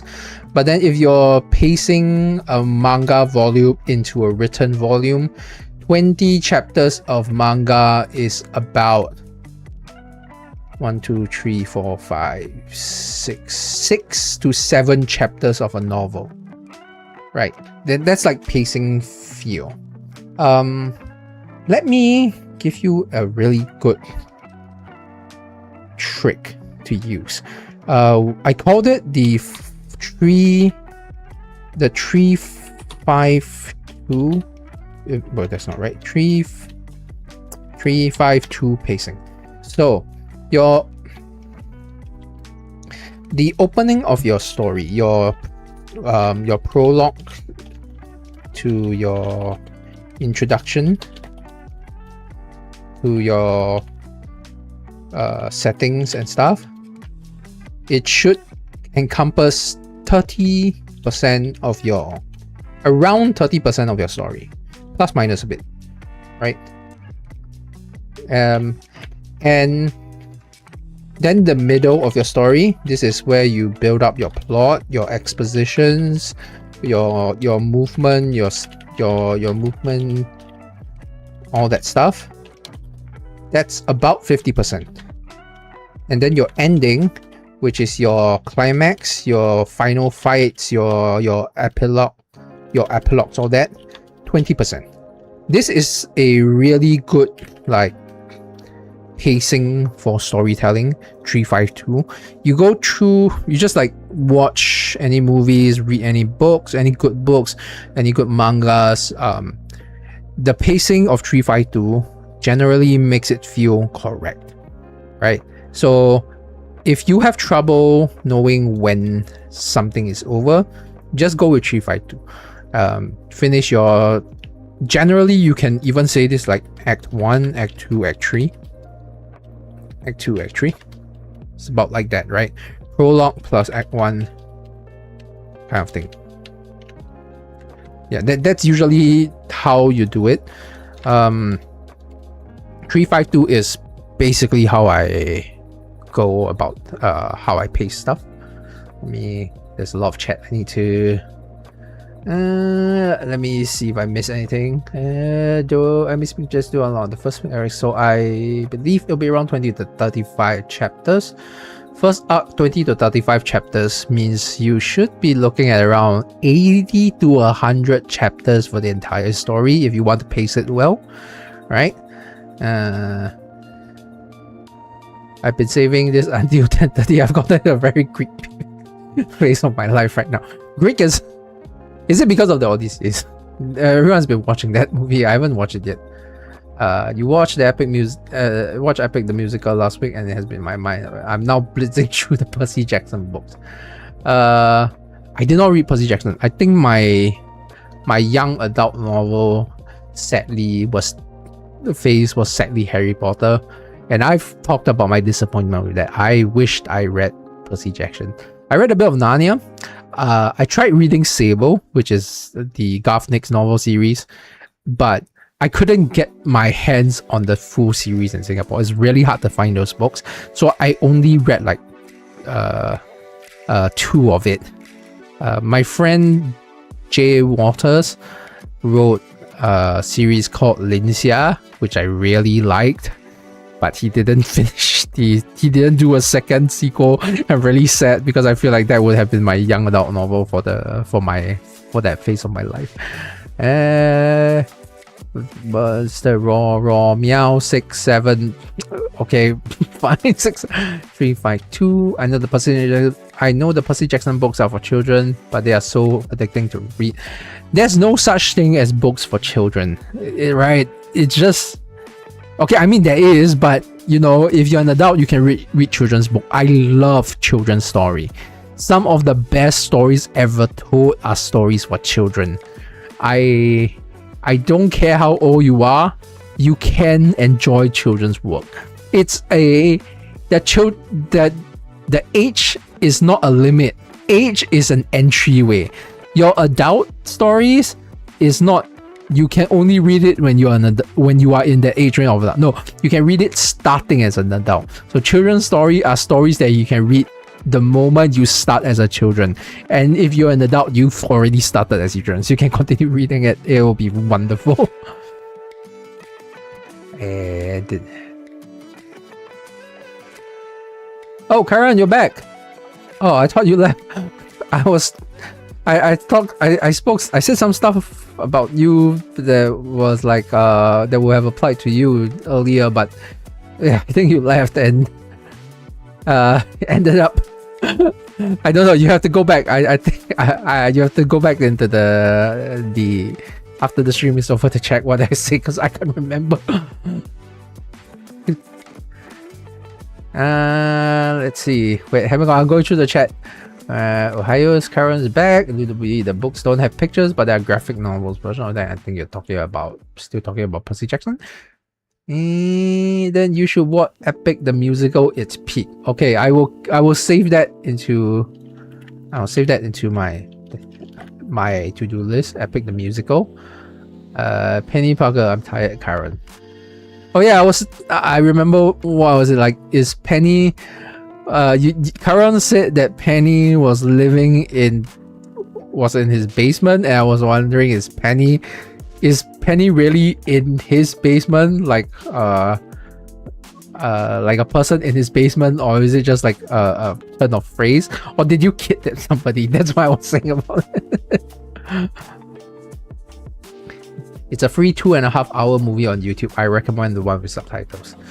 Oh, by the way, if we're talking about YouTube's movies, Animation versus Animator, the series. If you guys want to analyze animation and non-verbal storytelling, this is fan-freaking-tastic. I say this is one of the best animator and animation and storytelling of my lifetime. I am that confident in this, by the way. So I will watch Epic the Musical, and if you guys want, go find animator by Alan Becker. Is that how you spell his name? Yeah, by Alan Becker. Yeah. All right, hang on. Still going through the chat because I went on a monologue just now. I realized I am essentially writing mini stories with my outs. Okay, I get it. Yeah, it's always like this when you're writing without. Searching for a story that doesn't exist. Can you summarize text? I think I've skipped past that already, because some of the chat doesn't have context for me anymore. I'm so sorry. Karen Scarlett, you should bring analog horror to Aiden's stream. You have kidnapped her conceptual form. Oh, okay, I get it. It's your out. All right. AVA is so peak. I'll take a look at AVA too. Yeah, AVA is really peak. It's really, really peak. It is so good. I love analyzing it for non-verbal storytelling. If you are interested in non-verbal storytelling, you have to watch it. It is really good. Also, Epic the Musical and Purges, I'm completely after my impressions of Hermes, whom I had first heard of in Limbus. You first heard of Hermes in Limbus? Hermes is one of those gods that are it's one of the most popular gods.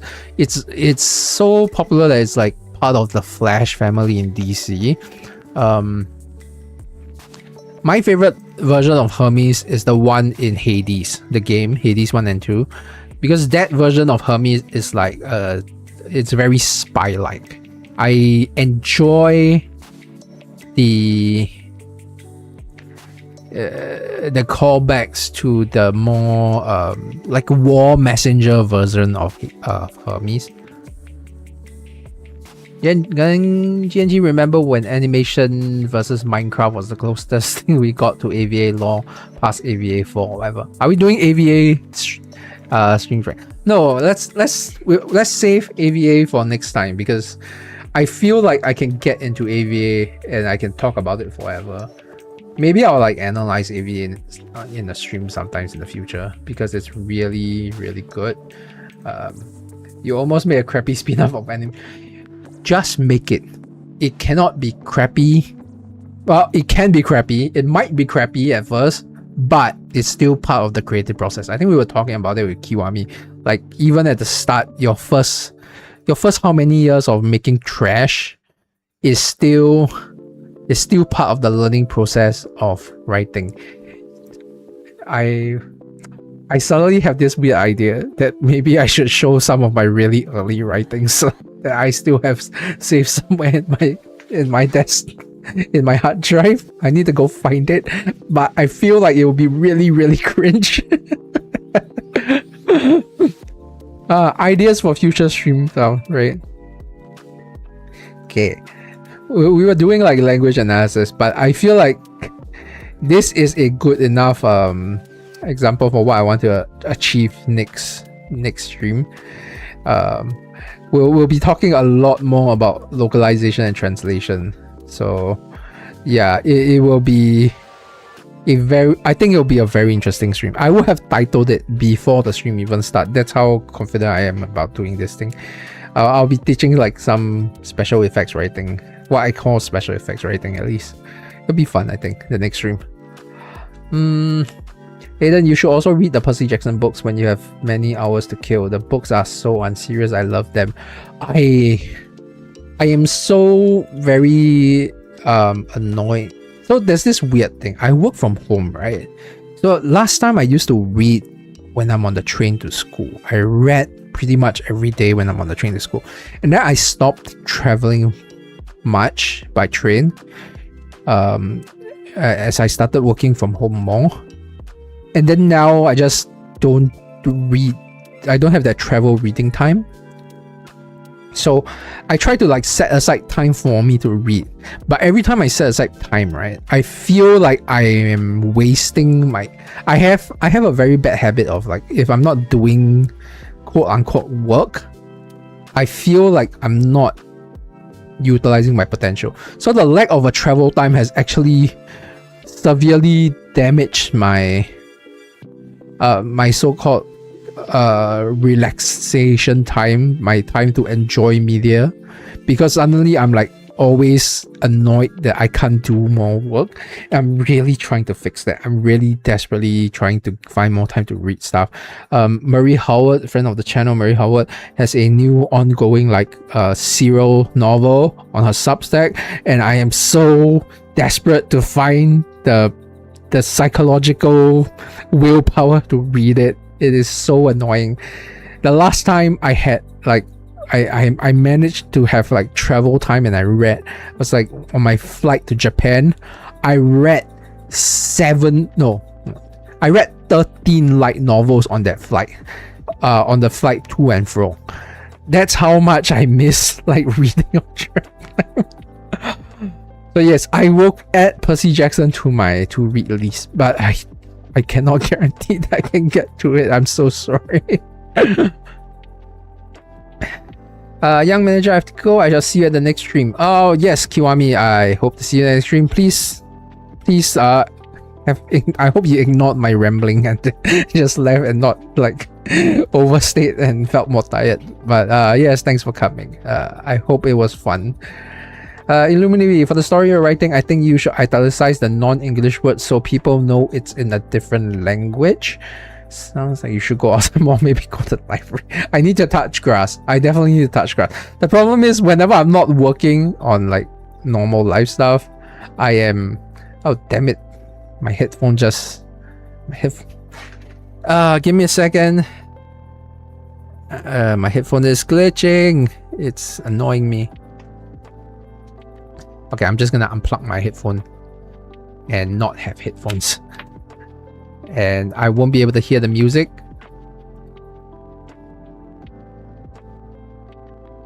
But it'll still exist. Oh, this is weird. I can't hear the music now. My headphone is glitching because my headphone runs on battery. It's one of those Bluetooth stuff. I miss wired headphones. And my wired earpiece that I used to use died, so I don't have wired earpieces anymore. So that was all I have.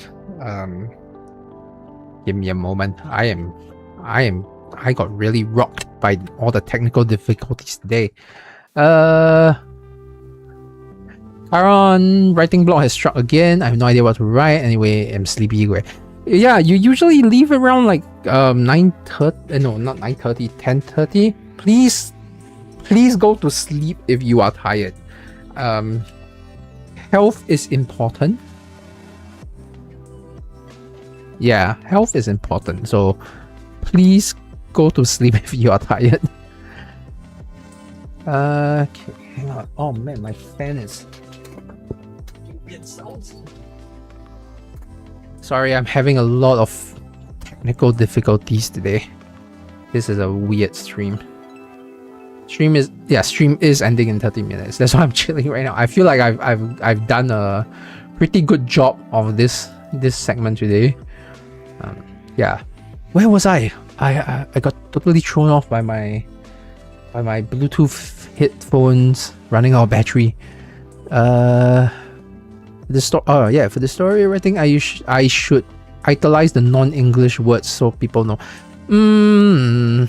Okay, I have weird rules about italicizing words.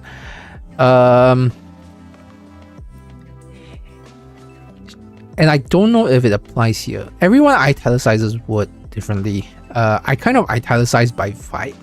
I will italicize certain names, like ship names, right? If the different language is done in English, I will italize it. So I guess I will italize this because it is romanticized. Does this vibe well? This vibe well, yeah.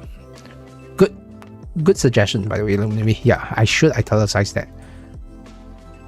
Might cause trouble. You know what? I will italize that. I will italicize that for now, and then next stream we'll see how it works with the rest of the story, whether or not it works, right? Writer's block, right? I'm not one of those people who say like writer's block doesn't exist. I hate those writers who says, oh, you just have to write through it, because I've had writer's block before. It is genuinely a skill that you can learn to write through writer's block, but it is an effort. Like like right now writing this, I'm having a writer's block. The whole time I've been writing this short story, it's basically like force restarting the part of your brain that writes stories over and over again. It's a skill that you can learn and can get better at. If you're only starting out writing, it's fine to just have writer's block. Just slowly try it. I don't know when. For some people it's faster, some people it takes longer, but eventually it just kicks in and you just know. So yeah, hopefully, man, writer's block, hopefully one day you can get over it. But for now, just I wouldn't say keep trying. Sometimes it's best to just stop writing for a while. I have a gap of like 8 months in my writing period where I didn't write anything. I tried, so I'll be like, I'll try to write something, and then when I feel the block and I can't continue, and then I just stop and I just don't do it. So for 8 months I didn't write anything. I just got on my computer, open my Word document, didn't write anything, close my Word document, play Counter-Strike. That's it. And eventually it clicks. Like I spent enough time apart that my brain rebooted itself, you know. It's a weird thing, right? The songwriter for Epic the Musical is a really silly guy in a cut song. One of the lyrics included eating a baby. Okay, I'm definitely watching this. Just to see the baby getting eaten. Boca, I'm gonna sleep now. Good night, everyone. Yeah. Alright. Good night, Boca. Karon, if you're gonna sleep, you should go sleep. I think Karon left as well. Everyone went to sleep already. Alright. I mean, stream's ending in 8 minutes. This feels like a pretty decent stream. Should we do a haiku? No, we shouldn't do a haiku. That takes too long. This has been fun. Okay, me. I keep thinking about this. I'm gonna use this last 8 minutes to talk about if I have nothing else to do, you could take a look at Epic the Musical. I really want to, but YouTube is really weird about that shit. Like they can just copyright strike me. I don't know if Epic the Musical will be like in the copy, because remember when I did like Project Hail Mary the stream and I used like a little bit of their trailer.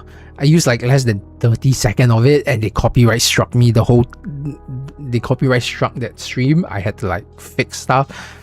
It's really risky for me to do it, so sorry Luminubi, I'm not gonna do it. If this was Twitch I would do it, but Twitch is run by fascists, so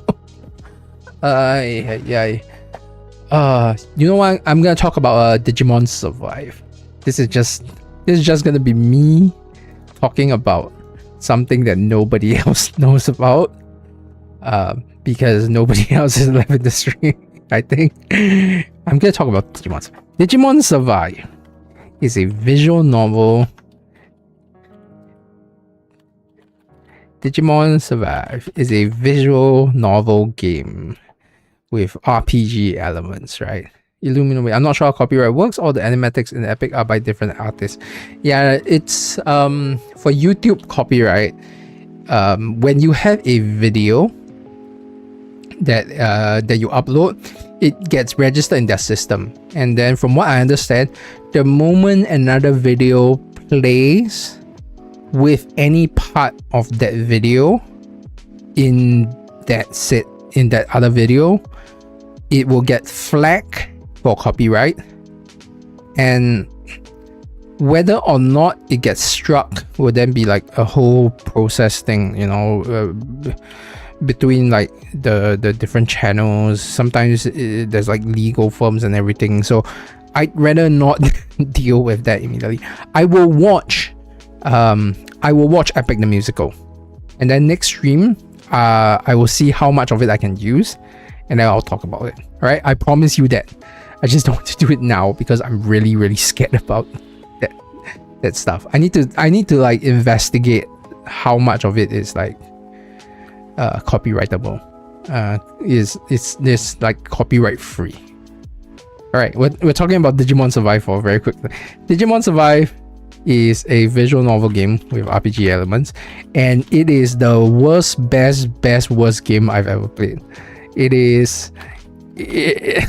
has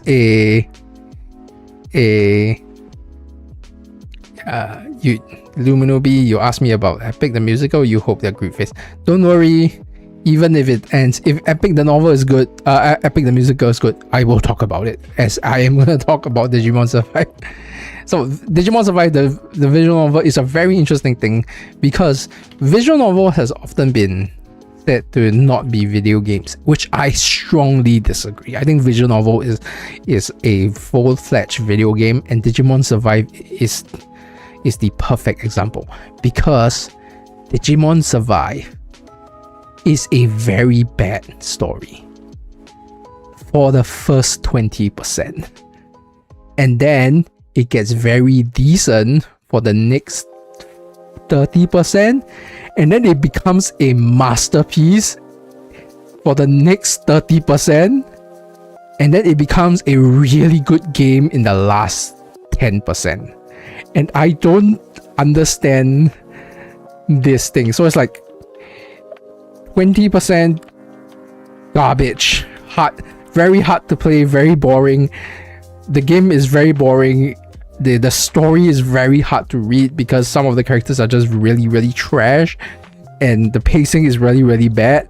And then the next 30% of it becomes okay, decent is like I can handle it, and then and then the game is over, right? You're halfway through the game, you finish the game once, and then now you're playing New Game Plus, and in New Game Plus, the next 30%, you are playing the exact same game with the exact same story, and it is suddenly a freaking masterpiece. It's the exact, this 30% consists of this 20% with a little bit of difference added in New Game Plus, and it is really good story. It's like a really good Digimon story, like 8 out of 10. This here, 3 out of 10, 2 out of 10 maybe. This is 8 out of 10, and they are both the same story. And it is such, and the only reason it works is because visual novel is a game. Is because of the visual novel gameplay loop. All right, this is an insane piece of game design. It has to be on purpose. And then the last 10%, so like the gameplay is like garbage to decent, and then the last 10%, the gameplay is suddenly really good, like 7 out of 10, because the previous part is bad, and it's bad on purpose. That's why this part is so good. Like, I'm sorry, this should be another 20%. Yeah. The last 20% is like gameplay good. Yeah, this is, I don't know if I ever will make like a full video on it, but I just need to, Digimon Survive just, yeah, there's a missing 10%. The 10% is the finale. It should be around the same part. And then, alright, it's 10% gameplay good, and then 10% in the finale is very mid. Like, it's a very rushed finale. I'll admit it. It's very rushed. But yeah, it's like this. 20% garbage, then you, for the next 30% is decent, and then it's 30% a masterpiece in visual novel storytelling. 10% the gameplay gets really good, and then the ending is very mid. And it is wild. And this part onwards is New Game Plus. This is New Game Plus. So this is first run through of the game, and then New Game Plus. And this 30% is the same as this 20%. And I don't get it. It just works. I need to analyze this, but that's why I wanted to talk about Digimon Survive. Where did I first hear about Digimon Survive? I bought it when it was on a 70% discount, like last year, and I had it in my library. And I was like waiting for a time where I could play it after I finished my backlog. And the only reason, usually, right, if a game is like garbage at the start, I will just stop. But the problem is, I keep hearing from people I respect, and writers and other like fans I respect of Digimon franchise, that this part got really good. And I just knew that if I stuck through the 20%, I was gonna see something unique, and I was right. But I didn't expect how unique it was gonna be. But why would anyone want to do New Game Plus for a visual novel? A visual novel's gameplay loop is entirely... The reason why I always say visual novel is a video game is because its gameplay loop is based on loading and saving and New Game Plus. Imagine a maze, right? You have your left path and your right path, right? And then you pick them, and then you get to your new left path and then your new right path. And this is basically just a maze of you like going left, right, trying to find your way out of a maze in story form. That's why I always say visual novel is a game, is a video game, because the visual novel is a maze game. And the clues on which path to take, whether you want to turn left or right to get to the ending, is entirely within the story. It's kind of like the Outer Wilds, where the story will give you the gameplay knowledge to choose the right moves to make in your game. In a New Game Plus type story loop, right? The moment it's like a choose your own adventure, correct? It's like a choose your own adventure, but without the stats and kind of stuff. And it's more story focused, and those things are still games, right? So this is basically what visual novels are. And then some of the plays will get you to dead ends, you know, so you get bad ends and stuff, right? And then you get to your good ends and stuff. In a New Game Plus, in a New Game Plus of a game, right? A good New Game Plus visual novels will add something to the game that wasn't there before, like a middle path. And then you go to like your so-called true end or whatever. And that's what Digimon Survive did. So in the New Game Plus, you get to a true end. So in your original run of the game, you have your good end and your bad end story. And that gives you a view of this story, this world that you're exploring, right? And it gives you like information, how this world works, what the character does, and why things end up this way. And when you hit the New Game Plus in a visual novel, you need to change that. So you introduce either something new. So what Digimon Survive did is that, a little spoiler, 2 of the characters in the main game basically left the story early. And in the New Game Plus, they stayed throughout the whole story. And suddenly, because they stayed, and because you have knowledge of what it would be like when they are not there, everything starts to make sense. This 30% is exactly the same as this 20%, plus a little bit of character. And suddenly, this 20% garbage that didn't make sense, because it's really hard to read and really hard to pace and all the characters are stupid, suddenly all the characters are geniuses. Everything makes sense. The characters are great. The personality works. It's a team. It's a like in Digimon the anime, right? Always, every time when the chosen kids are together, they work together, everything works, they complement each other, their powers are good together, they are partners. And whenever they end up separated, they start doing worse. And this is the experience. Like, you have this experience of separated Digimon characters, and then only after having separated and seeing how bad it got, you suddenly get this wonderful experience. There was this one point in this masterpiece segment where I just sat and I went like, oh, okay, this is Digimon. Like, you just took Digimon. Then there's a scene where I was just like, oh, this is just a scene straight out of the Digimon Adventure. Like, you just took an episode of the Digimon Adventure and made me play it in video game form. And I thought, wow, this is a really good game. But this 20% is really hard to go through. Would the game still be awesome if the true ending route was made available at the start? Or the game wants you to experience all of the endings? No, that's the thing. There's like 3 endings before the New Game Plus. You only have to experience one of them. But would the game be awesome if the ending route was made available at the start? That's what I was thinking. Because like, when I was playing this, I wanted to just skip this. It was really, really bad to experience. But when I got here, I realized I cannot skip this.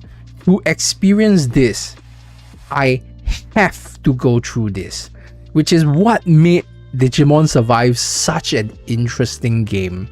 It utilized the visual novel gameplay loop completely, masterfully, to create an experience unique to itself on purpose. The gameplay, the actual gameplay where you're like Digimon fighting in an RPG is implemented in this part. It sucks, and then it becomes decent, and then suddenly it becomes really good. And it all seamlessly transitions, and it makes sense once you play it and you analyze it. It is a really, really interesting game. I think I said that, is it good or is it bad? And my answer is yes. I think, like, if you are someone who likes literature, who likes to analyze games, design and stuff like that, you have to play this game. But if you're not one of those people, this is a very hard game to recommend, because this 20% is very, very difficult. It is 10 hours of grinding slog through a very, very rough story pacing. It's not badly written. It's just a really unenjoyable story. It felt like torture. But you have to do it to get to here. And the only reason this works is because of this gameplay loop thing that requires this. So yeah, you don't have to experience all the endings, but you have to experience one game to be able to appreciate the second half. It's such a weird experience. I don't regret playing it. I will say that. I will not play it again. But I don't regret playing it. It's a really interesting experience, right? Does the game let you know about a new ending when you first complete it? Yes, it gives you a hint that there's a new ending, that there's a new path forward, and it's just become this thing where I feel like one day I will want to make a full analysis of this, but I don't know how to, right? It's a bit beyond my ability to dissect, but it's such a cool thing to experience. But I really won't recommend anyone to experience it. You have to either love Digimon, or you have to really like analyzing this thing. This is really, really cool. I'm just gonna say it, that the ability to turn this 20% garbage into a 30% masterpiece. It's the exact same story, but because of how gameplay works. So visual novel, right? You get to skip text, but usually you don't skip your text on your first playthrough because you want to read the story. So you're not skipping any of these. And that makes the pacing very painful. But once you hit here, you can skip your text. So you're skipping all the things that you already know, and then it immediately just skips you to the new stuff, right?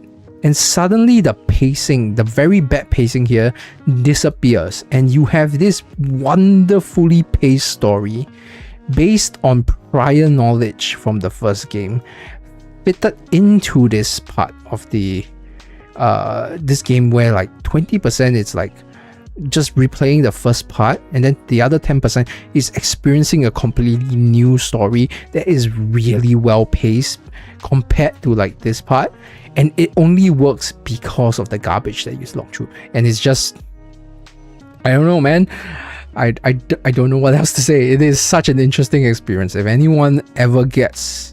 you ever want to like just suffer for the craft, you have to play Digimon Survive. Could the first 20% be summarized in an email? Yes. Most players got spoiled in the first 20%. Like, most players will know. There was a point where I was just like, can I just find a save file to skip it? Because I already know. A lot of people, from what I gathered, right, who played the game, the first 20% of the story was very rough, so they went online to like, does the story get better? They'll ask like Reddit or whatever, and the answer is always the same. You need to get past this 20%, and then the story will start picking up. And nobody ever, anyone who has ever played the game, right, will not tell you to will not tell you to stop playing the game. That here, they all say that you have to slog through it.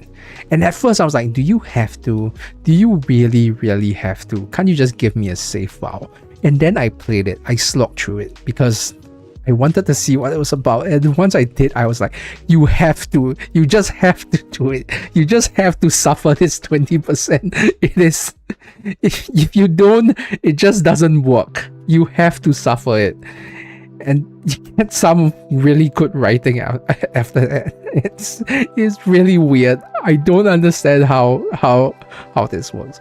This is one of those few things where I'm like, yes, sometimes a good story needs to make you uncomfortable. Sometimes a good story has to be done in such a way that is badly written, so that the good story actually matters. This is the entire experience of Digimon Survive. I don't know how else to explain this.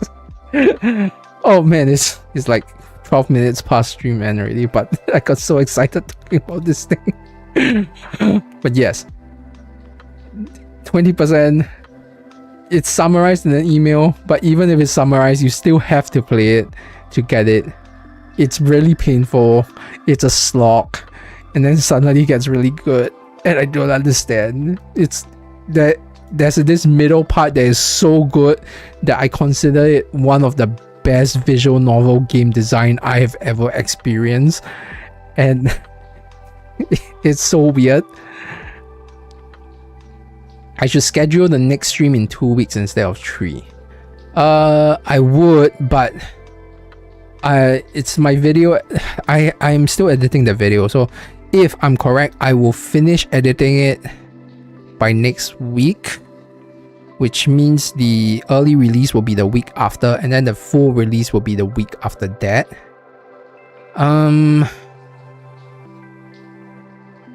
Maybe I'll schedule it in 2 weeks. I'll have to see how I finish, whether or not I can finish editing my video on time, and how the scheduling will be for.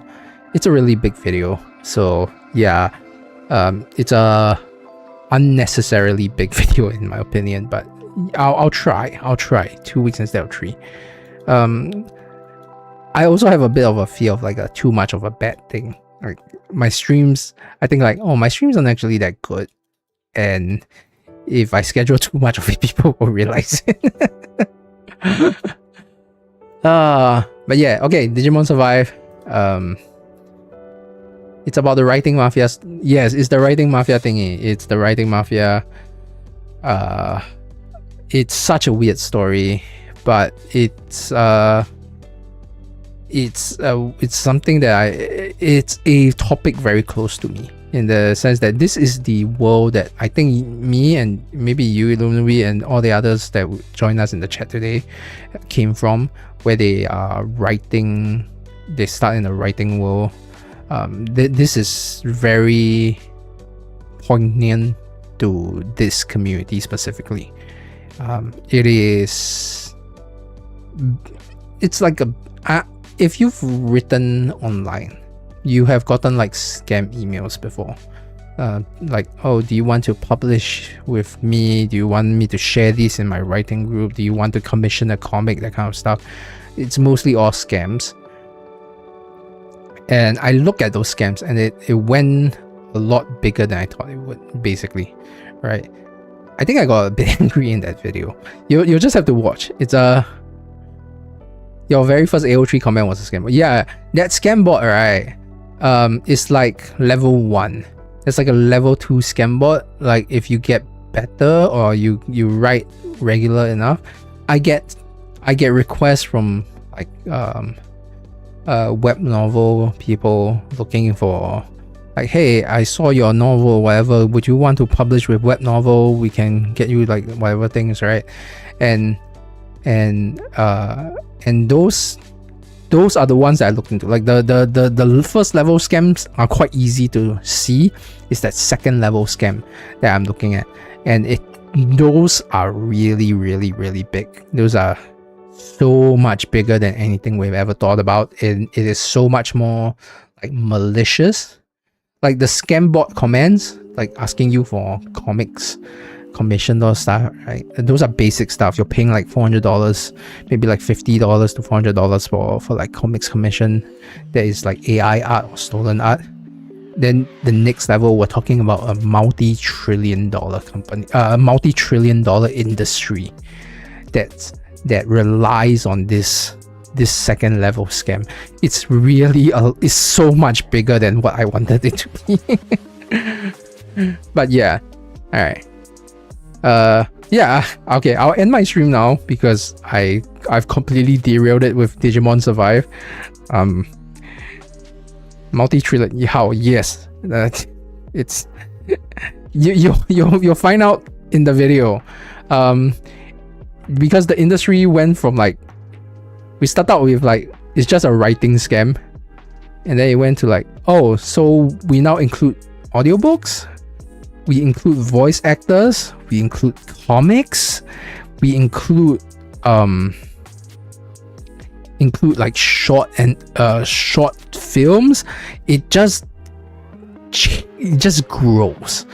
It's a lot. It's it's a weird story. It's very interconnected. But the entry point is like I entered it on this one little tiny story. I joked about it in the video in my script, right? It started out with $1. This story started out with with a $1 scam. And then I ended up with $1 trillion company. It is a very big net, yes. Yeah. It's a $1 entryway and $1 trillion it's like my big fishing net video, the how cults recruit video, but in a different form, in like an official business capacity. But yeah, look forward to that. I will end the stream now because I ran out of water. My throat is very dry. And I have completely derailed the Digimon Survive thing. So anyone who's watching this stream back is gonna be so confused at the Digimon Survive part. How to catch the $5 million fish. Yes, that's the video. It's similar but different, I think. That's how I would say it. Yeah. 5 million. So much money. I need to say, I don't go out of my way to look for these stories, right? These stories have this weird way of just finding me. I was like, oh, I want to make this really short story about this audiobook company. And 2 months later, I am pulling my hair out. My video has gone from 10 minutes to 40 minutes. I have gone through 2 interviews with with people in the industry. And yeah, it's just I don't go out of my I've never heard of most of the topics you make on. Yeah, okay, I just need to say I really don't go out of my way to find these stories.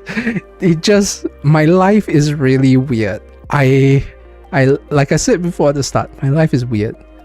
I live in this circle of like of just like it's kind of like how weird the track was weird, because the people I talk to with are weird. The communities the online communities I share part of are weird. I am exposed to a lot of stories that other people don't generally see. So like, for example, the Out NPS story I did last year, right?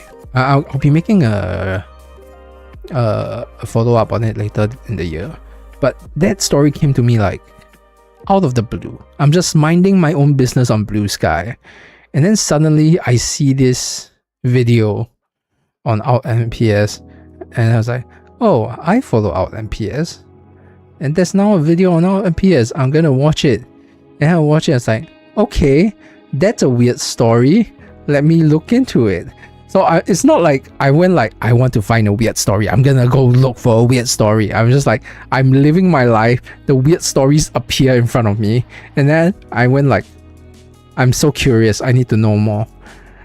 And then I start. So this story with the writing mafia is like, I'm living my life, I'm having fun, I'm doing my stuff, and then I get a Patreon message, a Patreon DM. And the DM is $1. Like, they have to be a Patreon member for $1 to send that DM. And from that $1, I was like, I didn't look for you, I didn't even know you exist, and now you gave me $1, and now I have to make a video. And that's just my life. I don't know how to explain it. I just exist, they come to me, and then I make a video. It's like I've got the life of Protect, a really shitty Protect. You know, it's like you read a story and there's protagonists like just randomly living their life, and then they like trip over a rock and then and then gain superpowers or something. But for me, it's like I'm randomly living their life. I trip over a rock and I stumble into a multi-million-dollar scam or something. And that's basically what I live. That's my life now. That's just how I live. Even before I started my channel, right, I've already kept stumbling into stuff like this. But I wasn't skilled enough back then to like put it into words, into scripts, into videos. But I am now, so I can't have I have a moral obligation to follow the threads to the end, and it just happens. I don't know why it happens. Believe me, I would very much be happy if I just if I just made literary analysis videos and gameplay analysis videos, or just philosophical videos. But the stories just keep happening. Even like, you know, recently I did the Kangen water thing, the alkaline water. The only reason I did that is because my friend's mom is a distributor, and then my friend was like, "Hey, my mom is distributing this thing," and I was like, "What is it?" And then suddenly the next thing I know, I'm drinking out of a weird flask found in a machine that costs like a 1 month's salary. Would I rather be oblivious or keep discovering these things? I think that's a really hard question, to be honest, because I have a lot of friends who are like oblivious to all these things, and I would say they are happier in life, but I wouldn't say they are better in life. I feel like my life is better for knowing all these things. I don't think it affects my happiness because I've learned to like regulate it, I think. I went to my friend's wedding, right? And he wrote a thank you letter. He's one of my closest friends. And he wrote a thank you letter, and in it he said, "Thank you for always teaching me about the terrible things that happens in the world." And I feel like that's kind of a good way to see it. Like, you need to know about the terrible things happening in the world for it to work. The wedding where I dressed up as a boy. Yes, that's the one. Yeah, if you don't know about the terrible things, you can't stop it, and you can't reduce the suffering. So someone must be there to know it, you know. And it's really uncomfortable for people to know, but once you know, you really can't stop knowing, because I think people are fundamentally good. They just are also fundamentally willfully ignorant. But once you get past the willfully ignorant part, it becomes something different. It becomes a moral obligation. Information is like power, right? It's like I'm some kind of hero. No, please don't say that. That's a very bad way to view me. I am not hero material. I am accidental anime protagonist number 5.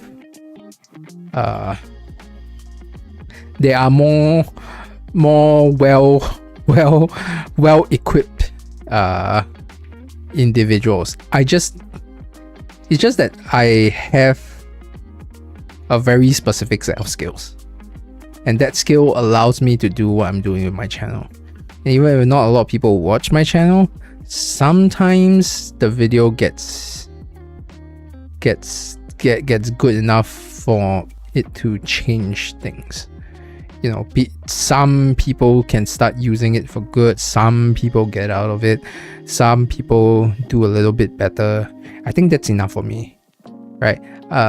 I think for me, the most important thing is archiving these stories, that there is a place where I have these videos up that people can, if they ever come to it, they can just go like, oh look, somebody has recorded this, and we can now look back on it and analyze it as a historical record, because I don't get enough views to like master immediate actions.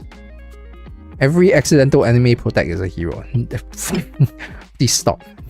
This is not helping my self-esteem issues. Okay, I am really thirsty, and I am kind of tired now. By the way, assuming I never become a regular on stream, what will you be streaming? Will you be doing it less often and only do commentary streams? I would like to think that I would still be streaming, but for different reasons.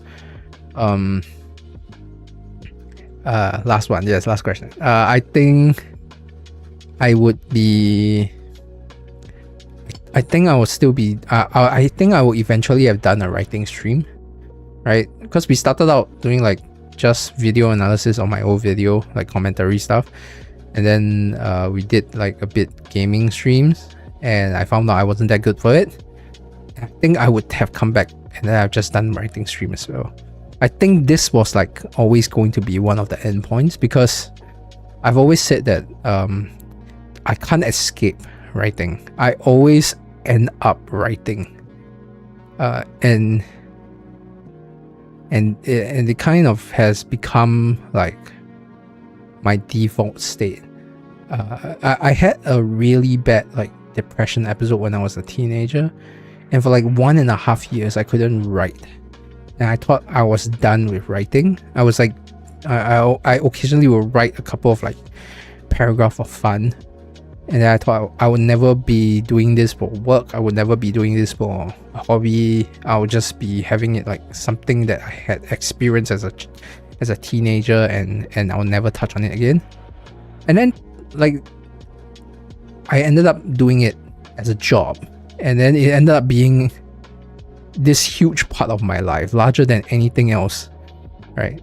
I feel like even if I didn't have regulars like you, which I am very, very thankful for, by the way, it would have been socially really awkward without regulars. I would still end up as a writing stream. I would have been a lonely writing stream, but it would still be a writing stream. Yeah. But that's it. Yeah. I do enjoy all these writing analysis. It gives me a bit of chance to flex. The experience I have is... my life is weird, man. I don't know what to say. Yeah, you've this is the longest you've ever drawn me out of a stream. It's 30 minutes past. I am so parched. My voice is cracking. Okay, I'm gonna stop now. Congratulations, Lumribi. You have reached a new record.